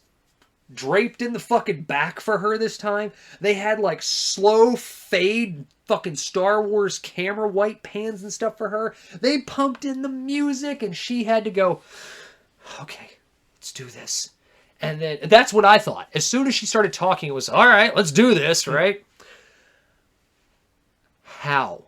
How can you tell us that everything is fake, but everything has to be real, and give us a real world situation involving someone talking about their real world issues, and have her be cheered or booed when she comes out? She a heel or a face? She said, she said the line almost of, all these chicks in the back basically had all these adulations from their parents, and I never got that, but I'm not better than them, but they're damn sure not better than me. And I'm like, what the fuck are you talking about? Yep. You just said nobody loved you, but all the other girls in the back got love. Do you really think that Ric Flair, who you were fucking, by the way, who might have fucked your baby into you, because that's the storyline that we were supposed to have, right? And then, that all went away. Do you think that Charlotte Flair felt that Daddy loved her when he wasn't there? Ever? When he was busy dropping his dick into everything that he possibly could, and except his mother? Except her mother? Not his mother, but Charlotte, like, wife number 2 or 3? Or something like that. And then on top of that, do you think Charlotte is, like, super positive of the fact that her brother has been chased out of the business and made into a mockery and hated the business and never wanted to be a wrestler and went to go be a state trooper, and her other brother died of a fucking drug overdose? Because Daddy didn't love him. Because Daddy didn't love him? Anyway. You see where I'm getting at? Yeah, so this is the story we're being presented again. How am I supposed to cheer Lacey Evans for the fact other than she's a victim? I don't know. Victims don't want sympathy. I don't know. They want recognition. I don't know. Nobody knows. Nobody. Where the fuck is this going? I don't know if she's going to be a face or heel. Maybe we should put that as a... As I said, and I wasn't joking about it, they at least didn't go way too far like I thought they were going to go. But this does nothing for Lacey Evans other than kill her dead. So the last note I'm going to give about SmackDown is they did pipe in real crowd noise when they kept the Sheamus chant, which was kind of dumb. Shut up, Sheamus, or whatever. Shake it, Sheamus. Shake it, Sheamus. Again, a man got fucking paralyzed almost, and it's a joke. So SmackDown had 35 minutes worth of wrestling. I did the math. In a 2-hour show. Well, that's what I was doing on my phone. Most likely in an hour and a half. So wrestling had 35 minutes of wrestling in their 2-hour show, and wrestling had 35 minutes of wrestling. SmackDown, punchy. Are you happy I'm back? We're gonna reenact Sonya and Carmella. You're about to be my Carmella. Oh, okay, Sonya. I was thinking of you about to be. I was thinking of Shayna, and then I was like, no, because if you try that stupid arm spot at me, I'm just going to move my arm. So SmackDown had 35 minutes of actual wrestling and on 2-hour show, and Raw had 38 minutes of actual wrestling in a 3-hour show. Now we're going to talk about AEW Dynamite, which was a 2-hour show like SmackDown and had 61 minutes of wrestling. Dax Harwood defeated Cash Wheeler with CM Punk as the commentator. This is a fucking cool match. 4.5-star match, in my opinion. Yeah. And apparently... baller fucking match. So is also Dave's... Apparently, it was Dave's. Now, I don't remember the setup. Why did they have to fight each other? They wanted to. This is for the Owen Hart... Because I wanted to. Well, this is for the Owen Hart... Oh, that's right. Sorry. Thank you. That's all you had to say. It was for the Owen Hart... That's why they were both wearing Owen Hart gear. That's right. And they had the fucking... they had the Bret Hart, Owen Hart WrestleMania match thing, right? Thank you. I could not remember that it was the Owen Hart Cup match for some reason. And now, that's a problem, in my opinion, on AEW, because... I didn't remember that that's why they were fighting. Oh. I thought they were fighting for something with Punk. No, Punk. Well, the reason Punk was... So the whole reason is Punk was part of the commentaries because they had a big setup spot with him. But as you see, Punk did a promo without the COVID cowboy. Yes. So they wanted to wrestle each other because they love each other. They love Owen Hart. And they just wanted to be like, you know what? We're going to do this for each other and for the fans because we want to basically reenact these brothers do their match because we're brothers. Now, I have 2 thoughts of this, okay? Okay. FTR, the Revival 2.0, whatever the fuck. No, they're not 2.0. They're the other guys are 2.0. They're the Revival 2.0, right? Right. Aren't they heels? They are. But they're cheer baby faces, right? Because they're fucking awesome, right? They are heels that wrestle their asses off and people appreciate Which their is wrestling. fine. They're the fucking Andersons. They're the Brainbusters. They're the, whatever, right? I get that. Dad found this match boring. He's wrong. That's what I said. Did I was he like, find Owen Hart versus... The other No, problem we I never saw have it. for that is, okay, this is a great match, right?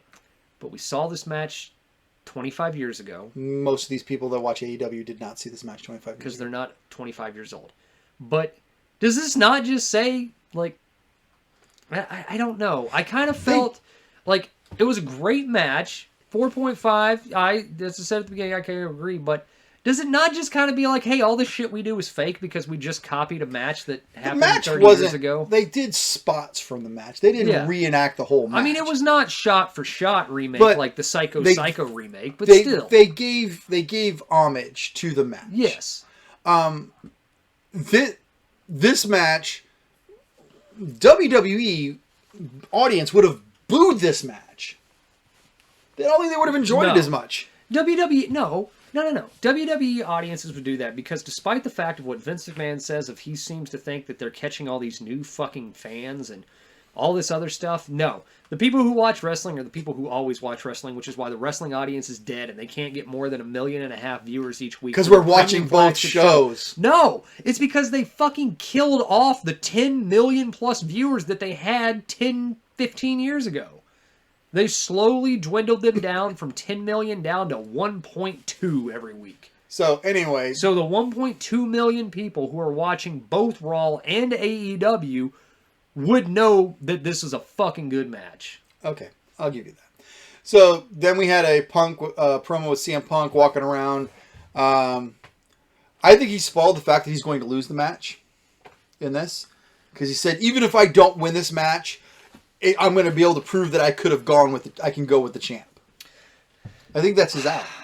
Yeah, I mean, absolutely, I think it is too. And also at this point forward, I mean, now the question is going to be the variable. Because a while back, Tony Khan said that he had the first 4 AEW champions planned out in his head. Mm-hmm. And we are 2 into the 4 champions. 3. Oh, Jericho, right? Yeah, No, First- Moxley, no. Jericho, Moxley, sorry, we're 4. Oh, that's right. We are. I thought Omega, Cowboy. Those are the 4. Those are the first 4 champions. I forgot Mox. No. That's... Yeah. Fuck me. Okay, sorry. I'm bad. I So apologize. he's into his 4. Okay, so this is the 4th, right? Cowboy is the 4th. Cowboy is the 4th. Okay, for some reason I thought we were 2 into the 4. I forgot that Jericho had it. He was the first. He was the first, yeah. I for some reason I thought Moxley was the first. Mm-hmm. It is. I don't know if it's time to pull it off of Paige. We talked about Paige a couple weeks ago. Of Paige is great. We love Adam Page. He's got kind of a boring run, and people are comparing him to Stone Cold Steve Austin's run. No. Sorry, it's not. No. I apologize. I mean, He needs something to the spark thing, it up. you know what? I actually want to go back to that for a second. It is like Stone Cold Steve Austin's run. I'm not saying he is the Stone Cold character of whatever, but think about it. You have a guy who is the anti-hero, because Okay. that's basically what he is, because he's a beer-drinking, cowboy, fucking justice, whatever, right? Sure. And then you have Kenny Omega, the cocky heel, throwing up the DX, fucking Steve Urkel laugh, all this other stuff with all of his buddies laying around, right? Right. But he's hurting and he needs to go away. So they have the big match. Kenny loses. Paige gets it. Kenny gets fucked after the match, not before. They don't have any interference with DX or anything like that with the young cucks and shit, right? Mm-hmm. And now Paige has got it and everybody's waiting for the other guy to come back. Right. This and is meanwhile, Steve Austin's fucking first title And run. meanwhile, while Triple H is out, he wrestles Shawn Michaels for a little while. That's Yeah. Adam Cole. Yeah, this is fucking absolutely Steve Austin's first run. The problem is Steve Austin had a lot more personality. Yeah, and like I said, I talked about it a couple weeks ago. That's the only thing with Adam Page is that, I mean, I think Adam Page can do it, and I think he can be there. It's just, you can't keep putting him against guys who can maneuver him in that aspect. He needs to be, I'm not saying he needs to, like, cut a fucking Shakespearean play promo, right?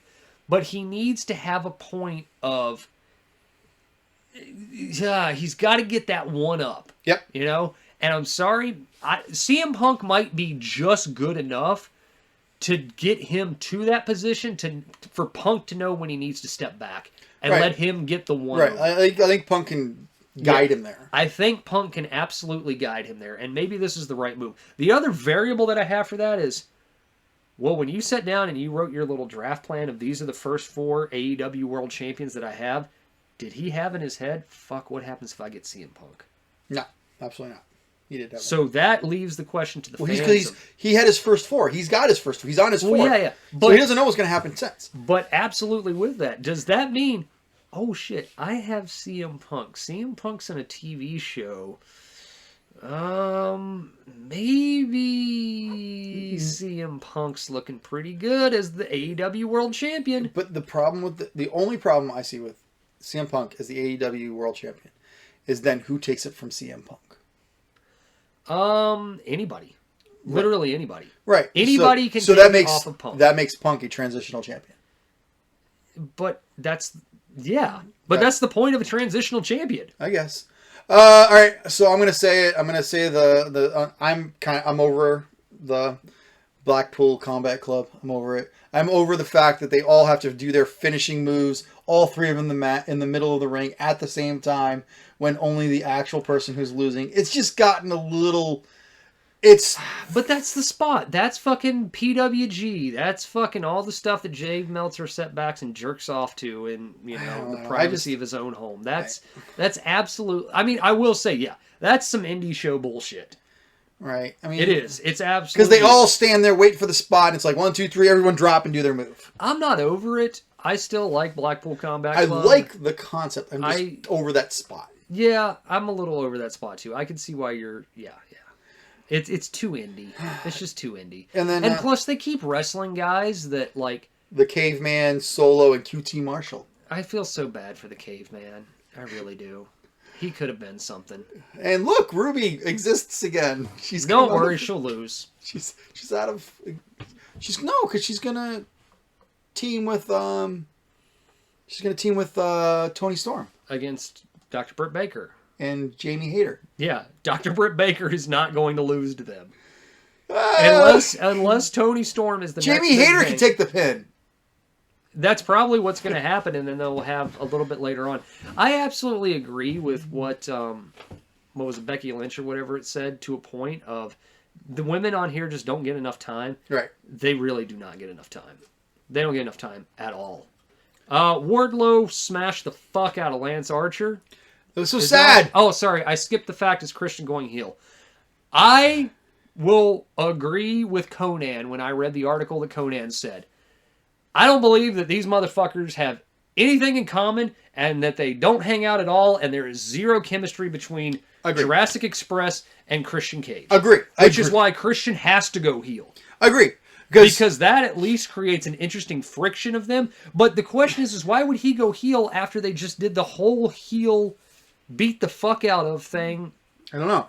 Because a while back with the Adam Cole and all them. Right, because it was like he was the transition from Marco Stunt, which made sense because he was better than Marco Stunt. Traded way the fuck up in value with Christian Cage. But yeah. Christian Cage, the thing is, I don't think Christian Cage needed, No, he didn't. Jungle Boy didn't need Christian Cage's, behind the scenes. Yeah, he probably helped him out with some things. No, he absolutely needed him because Jungle Boy can't talk. He is boring as shit on the mic. Remember him with Adam Page where they tried to push him as the next world champion and they were like, all right. No, Luchasaurus and them need to have a mouthpiece because as we talked about, Jungle Boy is bland and uninteresting. No, they just need... And Luchasaurus is the crazy person. But Luchasaurus needs to go into his... I have a PhD. He needs to go into that voice for... instead of growling at people. And the reason that I do not have my I'm with Dinosaur shirt is because they changed the fucking thing on the front. I don't like it now. Oh. They had... Because the other one they had him with, riding a T-Rex with a battle axe or something with all that. And now the other one is just, this weird, face thing. It doesn't look the same. I don't like it as much. I actually watched Jurassic World 2 last night for the first time. It's not as good as the first one, is it? I liked it. I have some issues with the it. whole point of that movie is a setup for the third movie that we're gonna get, which is the dinosaurs are loose. Which is gonna be great. Yeah, but I didn't think Dominion or whatever it was very good. So so Archer should not have lost clean in this match. I died laughing at the fact that they said Wardlow beats former SmackDown superstar, and I was like, Lance Archer was not there as a superstar for very long. Okay, Lance Archer was on SmackDown? Lance Archer was on SmackDown. All right, Like for a cup of coffee in 30s? yeah, I mean basically, I fucking. Lance Archer got fucked by Wardlow. Great for Wardlow. I don't know why you just buried Lance Archer, who was just had a Texas Blood Feud match with your fucking world champion, other than the fact of Wardlow. I said this a while back. I didn't understand the whole long drawn out of Wardlow and the MJF and blah, blah, blah and all this stuff. And they are still going with that. I still think, but the whole point of Lance Archer getting fucked was so that way Wardlow just looks incredibly dominant. Right. And the fact of he beat the fuck out of him and then he gets arrested after the match for the shit because MJF has the contract and all this stuff. How is this? But I just don't. MJF is like, he's not running from Wardlow like he's afraid of Wardlow. Right. And he's not trying to break Wardlow back into being his servant bitch. He's just trying to break him. But it's not working. No, but this is exactly this. So about 9 months ago, we had the, what was it called? The Trials of Jericho? Oh, fuck. That's right. Yes, the 5 Trials of Jericho. This is all over again. Yeah. Because next, we're going to jump down a little bit, but next for Wardlow, he's 7 feet tall, and you can't teach that. So, W. Morrissey from Impact apparently is coming over. Allegedly. Or it could be a big swerve. So, the Jericho Society delivers again. They were good. Kingston is so freaking believable because he's apparently being himself. Yeah. I don't do this Mafia Soprano shit. And I felt like, ooh, was that a slight at NXT Maybe. a little bit? The only thing, though, I will say about Eddie Kingston is 3 months ago, dude, you looked awesome. Now you are looking very flabby again. So you talked about how after the match you just wanted to go back to after you wrestled your best match with Jericho, you wanted to go back to the hotel, get a beer and a couple slices of pizza. You may have had a couple too many slices. You are starting to border into Chris Jericho territory of canned ham, dude. You are fat. Okay. Next we had Serena Deeb with Sheeta, and they started chanting "Holy Sheeta," which I thought was funny. And the wrong person won. Agreed. Sheeta was so over, and she looked so good, so much better than Serena Deeb. And I don't know why, but Serena Deeb just looked like the fucking Crypt Keeper in this match. She has for a while, but here's she the looked problem: not good. Serena Deeb took Sheeta out, so this was supposed to be Sheeta's comeback and comeuppance. Which, for whatever reason, AEW has a problem with giving the hero their redemption. Yes.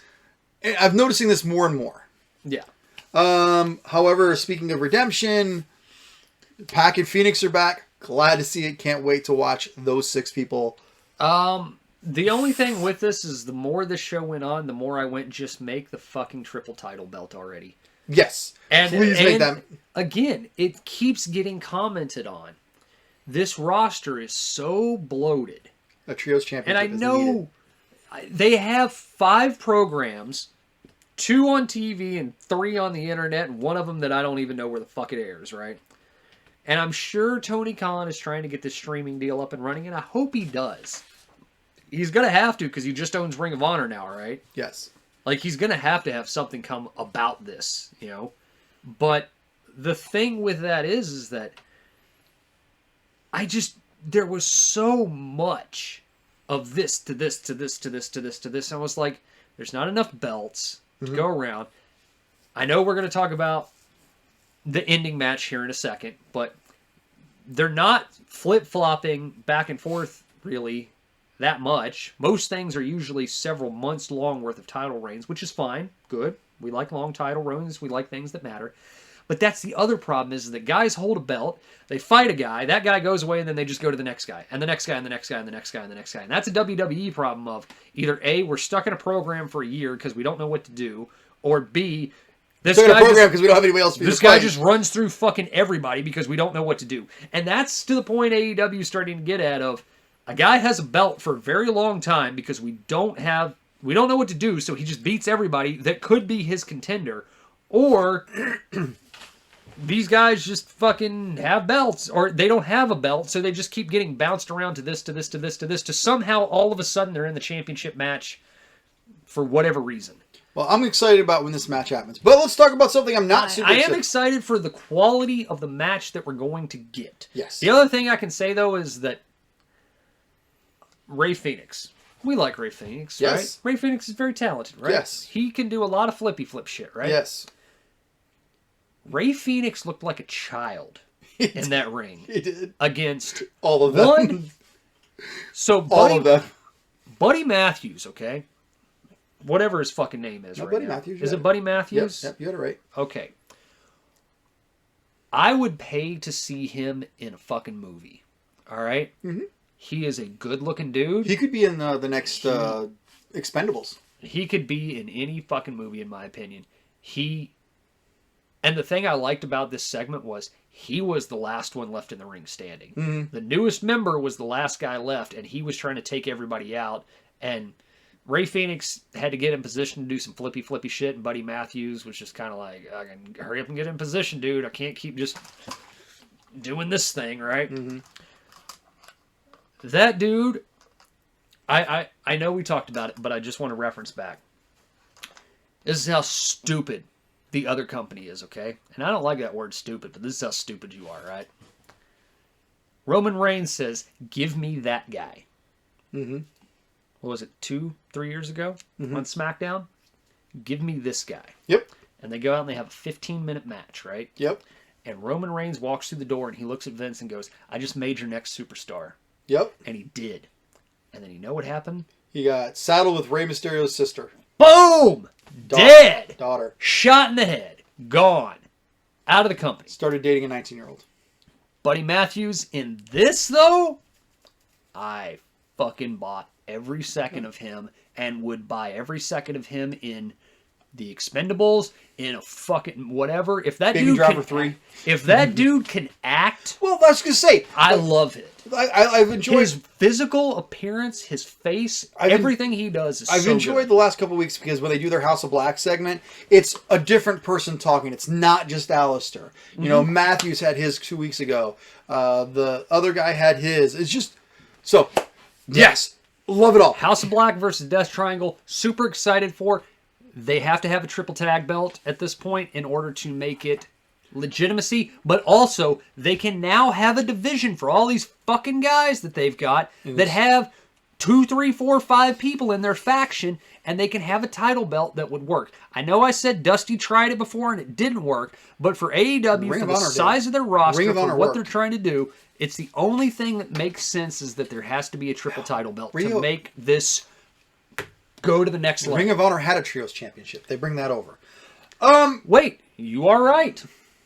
You are right. And that could do it. Because all the Ring of Honor guys are basically fucking together. Yeah, Ring of Honor had a trios championship. Scorpio Sky defeated... No, stop. Why are they all together again? Why? Why is this back together? Oh, sorry, it wasn't in the thing. It was right here. Because I didn't want to type the word F all of this. I can't answer this. What he's talking about is Adam Cole and Bobby Fish and Kyle O'Reilly and Matt Jackson and Nick Jackson fought. They've made up. They defeated Brian Pillman Jr., who will never win another match. They defeated Brock Anderson, who will never win another match. Dante Martin and Griff Garrison and Lee Johnson, who also will never win another Poor match. Dante. So much. And the best part of this match, the only good Also, part of this went 6 minutes and 20... This was a WWE match. the best part of this match is which has been being sold for 3 months and nobody's talking about it, is that the cheerleader sits on the fucking steps, faces away from the ring, and is just... Yep. Because she was marred by the House of Black. Yeah. And she was never. They tried to defend her honor unsuccessfully, and they've moved on to all these other things. Meanwhile, she's just like, and just keeps a straight face. That's what I said. This is a WWE segment because it had a bunch of guys who the match didn't matter, and the only person that mattered that was supposed to come the focus out of this is somebody who's not even involved in it, that nobody's talking about because nobody remembers it because we don't talk about it. And this was just basically to get Adam Cole a fucking win again, in my opinion. Why they all team together makes no sense because they're kind of because they're getting back together. But they're going to get back together, but then they'll split up. I don't know. Like I said, I think they're back. I honestly think they're back together because Kenny hasn't come back yet. Maybe, they don't know what to do. Maybe. I don't know. But still, this match was not great. So let's talk about the two heels versus the two heels, and are they? Okay, I'm actually gonna curse now. Michael? Yeah? Are you trying to make... I'm sorry. Is Tony Khan and his writers, and I think this might be one of the WWE writers that did this, are they trying to make me to believe that Dan Lambert's going to be a fucking face now? Yeah. Is Dan Lambert a fucking face now? What the fuck? I think what happened is that the WWE guy, as you said... Because there is somebody working there now. Has come to the company and went, that's the only guy around here who can cut a promo, except for CM Punk, who won't let me near him, probably because I told him that he looked like a short order fry cook. William Regal, who probably wants to choke the shit out of me because I made him lick Vince McMahon's butthole in the middle of the ring. Hey, this Dan Lambert guy over here, he can talk. Who's done nothing but destroy the wrestling audience very smartly for the last 2 years. I don't know. I really don't know why they had him be that.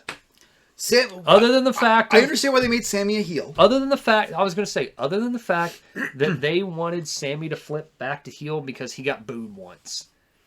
They panicked. They hit panic mode. And I'm tired of him, the way he makes out with his well, wife. That's the point. That's heat. I know. That's heat. I get it. And wouldn't you make out with her? That's besides the point. And apparently last night they won the AAA intergender tag match. Don't care. Triple gender, I don't care. I'm sorry. I know I sound old and angry and white, but anytime there's some stupid intergender thing, I don't So care. It's a male-female tag No. championship. I'm not talking about gender identity. I'm talking about the male-female versus male-female. Oh, okay. I don't care. Got it. Because I thought you meant like there are other intergender matches where it can be a boy or girl own the belt. No, I don't care. Anytime they have that, I don't care because it just makes no sense to me. Was there something other than this that made the end of the show worse than just the way this match ended? So Sammy Guevara missed the 620 and landed on his fucking head, and Scorpio Sky had to stall for 3.5 minutes. Mm-hmm. And when they did the picture-in-picture, and they dumped that on the West Coast feed, right? When it aired later, because it did air on the East Coast feed, but on the West Coast feed they dumped it because they didn't want to show that botch. Apparently Tony Khan was furious, but you can't help it, right? Like if you do a fucking move like that and fucks up, that's what happens. They had to make sure that he wasn't dead. The fireball. That's what happened at the end. Yeah.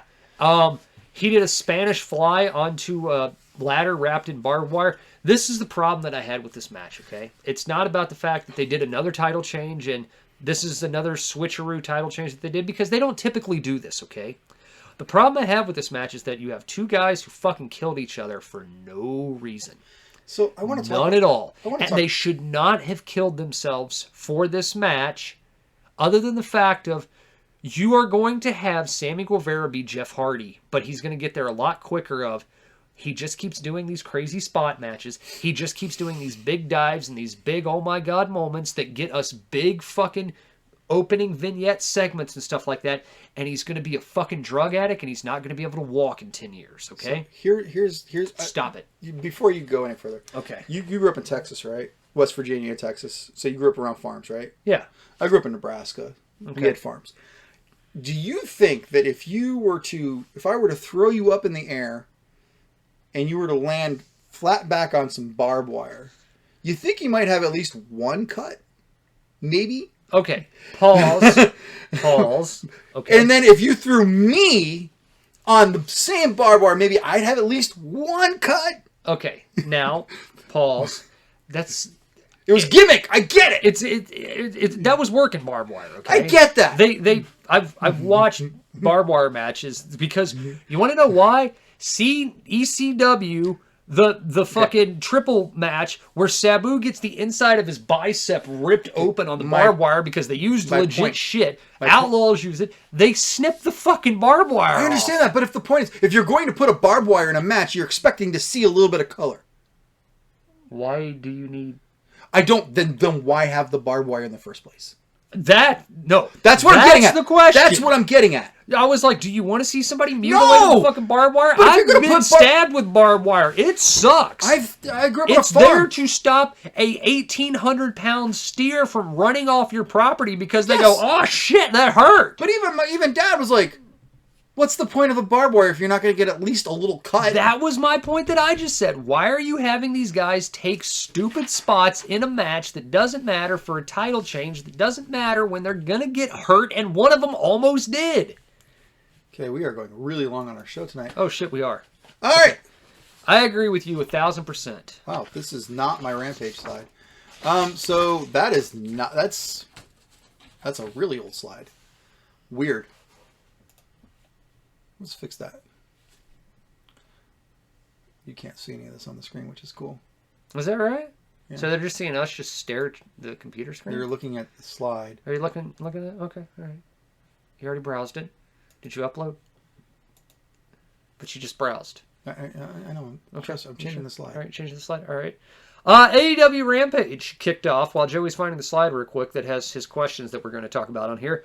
Darby Allin defeated Swerve Strickland. This is a fucking cool match. It was. My slide didn't get uploaded. I don't really... My slide didn't get uploaded. Damn it. Oh, well. Okay. Ignore the stuff on the screen. Ignore that, okay? This is a fucking cool match. I didn't like the weird show of respect that happened. There's the PNW love. With Darby and fucking... Well, we know they have such a history. Yes. I'm saying the thing that happened with Darby and Andrade El Idaco or whatever the hell it is, that weird show of respect thing. I didn't get that. I understand. We're just going to keep this slide on. That's fine. But I thought this was a fucking cool match. Yeah. It was a good little match. Until shenanigans. Until shenanigans. And that was the problem. They didn't need shenanigans. No. AEW Rampage is just meant to have cool fucking matches. That's what it started off as. Yeah. So then we had Jade Cargill and so I want to talk about Sky Blue for a second. Oh, you mean Cora Jade? Yeah. So if NXT was like, we want you to wear booty shorts, this AEW with Sky Blue's like, hold my beer. Because I'll tell you why I'm fine with this. Because her shorts were so far up her backside. I'll tell you why I'm okay with this. Because this goes to what I said earlier in the show about the NXT segment of women and how they're being presented in this. This was probably her choice. Okay. Tony Khan did not come up and go, hey, hike them up a little bit so that way the camera can get right in. I'll give you that. I'll give you that. So Jade Cargill, for whatever reason, is wrestling with her baddies, which were the two. I think that Jade Cargill teaming with Kiera Hogan in Red Velvet is just a big fuck you to Big Swole. I don't know about that. It's like, I'm just going to have a stable of black women and call them the baddie section, and you weren't good enough for it because Red Velvet doesn't belong. They were opponents with each other 6 months ago. Yeah, but, eventually, everybody gets beaten into submission by the champ, or everybody wants to leech off the champ or something, and maybe if they have something like that, it's fine. Or if she's just there to... That's, again, bloated roster. They're just there to fill time, okay? I thought this was okay. It was a good match. I didn't mind this match. Again, we talked about her earlier. Jade Cargill looks like a fucking superstar. She's not there yet, but she's very, very close to being there. Somebody who's been wrestling for less than a year, she looks great. Well, it's been over a year at this point, I'd say, right? Maybe. A little over. Okay. Keith Lee dominated Baby Gun, or Middle Gun. Because... Middle Gun, not Baby Gun. The guys who could have been your tag team champion contenders each had single matches on the show because they got beat last week by the two guys that... Well, this was just set up, the whole Powerhouse Hobbs. Again, AEW Rampage. Supposed to have cool matches. Decent match. Keith Lee did his thing. Sorry, Gun Club. Thanks for playing. You're the hottest thing on the internet, and apparently Tony Khan, who all he does is care about the internet and the bots who are invading. You think he's helping bankroll Elon for buying the twatter? Possibly. And then Samoa Joe and Trent. $44 billion in cash. Right. In cash. Yeah. Now let me ask you a question, okay? How...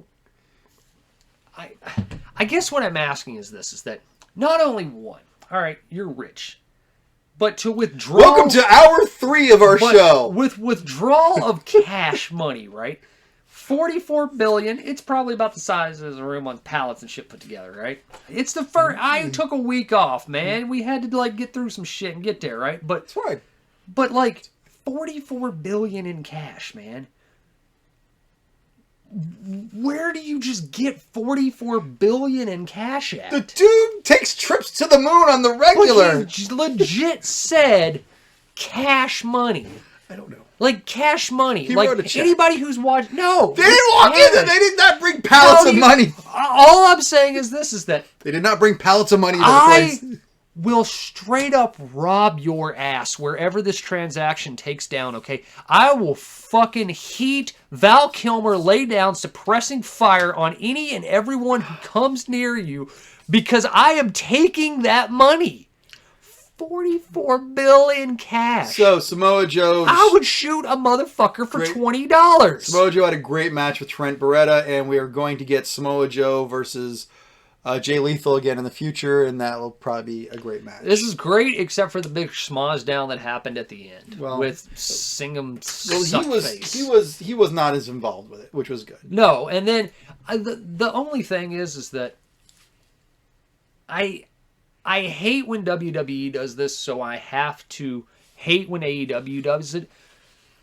They had to describe the 20-year history between Joe and Jay Lethal for Ring of Honor. And I get that they're doing that because they're trying to introduce the audience to the fact. But again, your audience is wrestling fans. You wouldn't have hired Jay Lethal if you didn't know who the fuck Jay Lethal was and constantly talk about Ring of Honor if people who didn't watch Ring of Honor or know what Ring of Honor is watching it. You don't need to constantly remind the audience that Jay Lethal was in Ring of Honor. Next week, I'm actually going to try to find a little snippet of Rumor Has It, just to see if it gets flagged. It'll get flagged. All right. Find a cover version. Yeah. So here's some good rumors. So Wrestling Co. claims that we should expect more turns for several stars in the few coming weeks because Vince feels that some of the talent is miscast right now. Just go back and watch our 3-hour show. That's all I'm going to say. Because most everybody's miscast. This is why Happy Corbin and them broke up. There's nobody... There's only one person being presented in any good light on this show. Vince McMahon sees young John Cena in theory and will give the kid everything he needs to be successful. Fine, do it! At least it's someone. The way. At least it's someone. Finally, after a decade, how long has John been gone?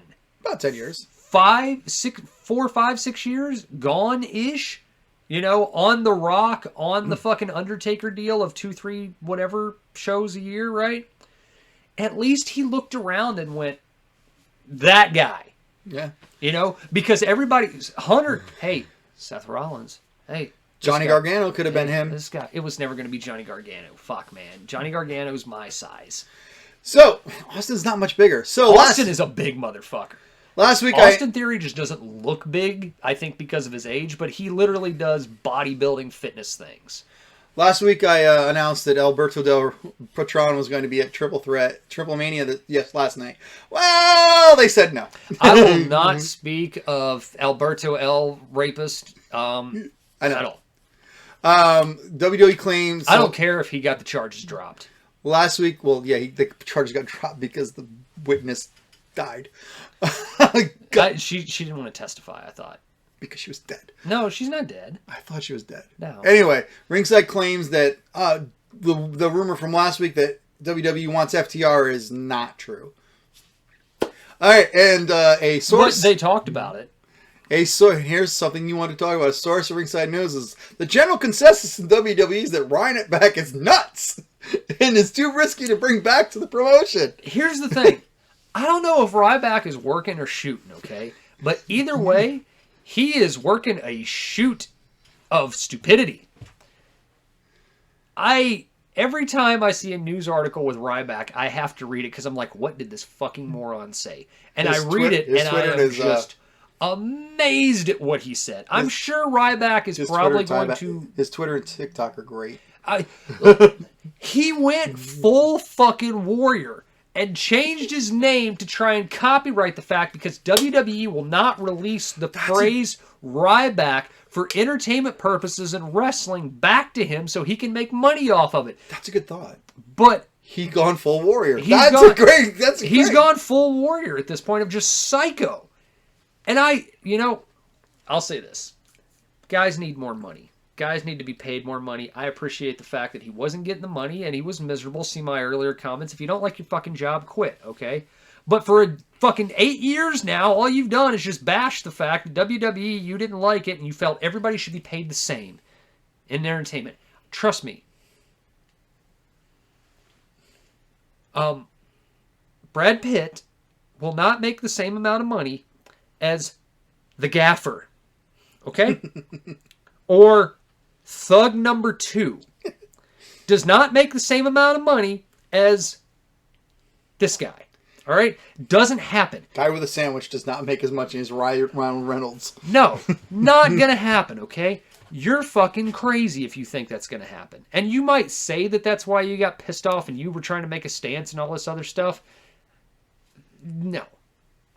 Ryback's a fucking crazy person. We have a long-form discussion about the curious case of Ryback coming in the future, okay? I will answer this right now. If you stuck around until the end of this, here we go, bud. Why do I continue to watch professional wrestling even though I just said I literally hated 9 of the 12 hours of the professional wrestling that I watched this week, okay? I'll tell you why. Because I fucking love it. I fucking love wrestling. I love everything about it. I love the guys and the girls. I love the athleticism. I love the talent that it takes. The people who get to be a professional wrestler working on television, despite what we talked about earlier with all the bad people who aren't in a position to be on television, that is a very, very small windowed list of people if you really look at it, okay? Over the years, we've had a bunch, but I don't look at wrestling as, what it used to be or what it could be or I hope it gets better or anything like that. I watch professional wrestling every week the same way that people continue to cheer their baseball team that is on a 100-year losing streak, okay? Because it fucking is something that matters to me that I love. And it's like watching wrestling puts me in a very positive mood despite all the negativity that I feel about the show, okay? It is something, it's like going back and reading a good book that you loved or watching a series or an interpretation or something. It's just a feeling that I get inside that I go, damn, it's wrestling, you know? I love wrestling. I love watching people wrestle. Stories might not be good. Shows might not be great. Directions might be lost. But if I get a chance every now and then to see 2 guys or gals step in the ring and perform their craft at what is the peak level of presentation, I fucking love it. That's why I keep watching these shows every week, is because I love them. It's not I hope they get better. It's not I remember what it was like in the 80s and stuff. It's not like you're just in a domestic abusive You know, relationship. that's like, how you guys talked about it. You guys talked about it last week, like I'm in an abusive relationship, because it's like, I really just felt like Ron was going to say, Vince hits me because he loves me. Like, I that's what I felt like. And I did not feel that way. When I told my wife that, she's like, tell me you didn't really say that. I really felt like just, I don't know. When he asked that question, I had to think for a minute about how I felt like, and I was like, well, and then, you know, as Ron gave his answers and you guys gave your answers and things like that, and even he liked it to continually watching a TV show that he didn't like anymore, True Blood, right? Okay. You know, whatever. I didn't feel that way. I didn't feel that way about it. I felt like every time I sat down and watched wrestling, I just love seeing it. Well, thank you for watching. I am Joey. He is Mike. Thanks for watching the show. Yeah.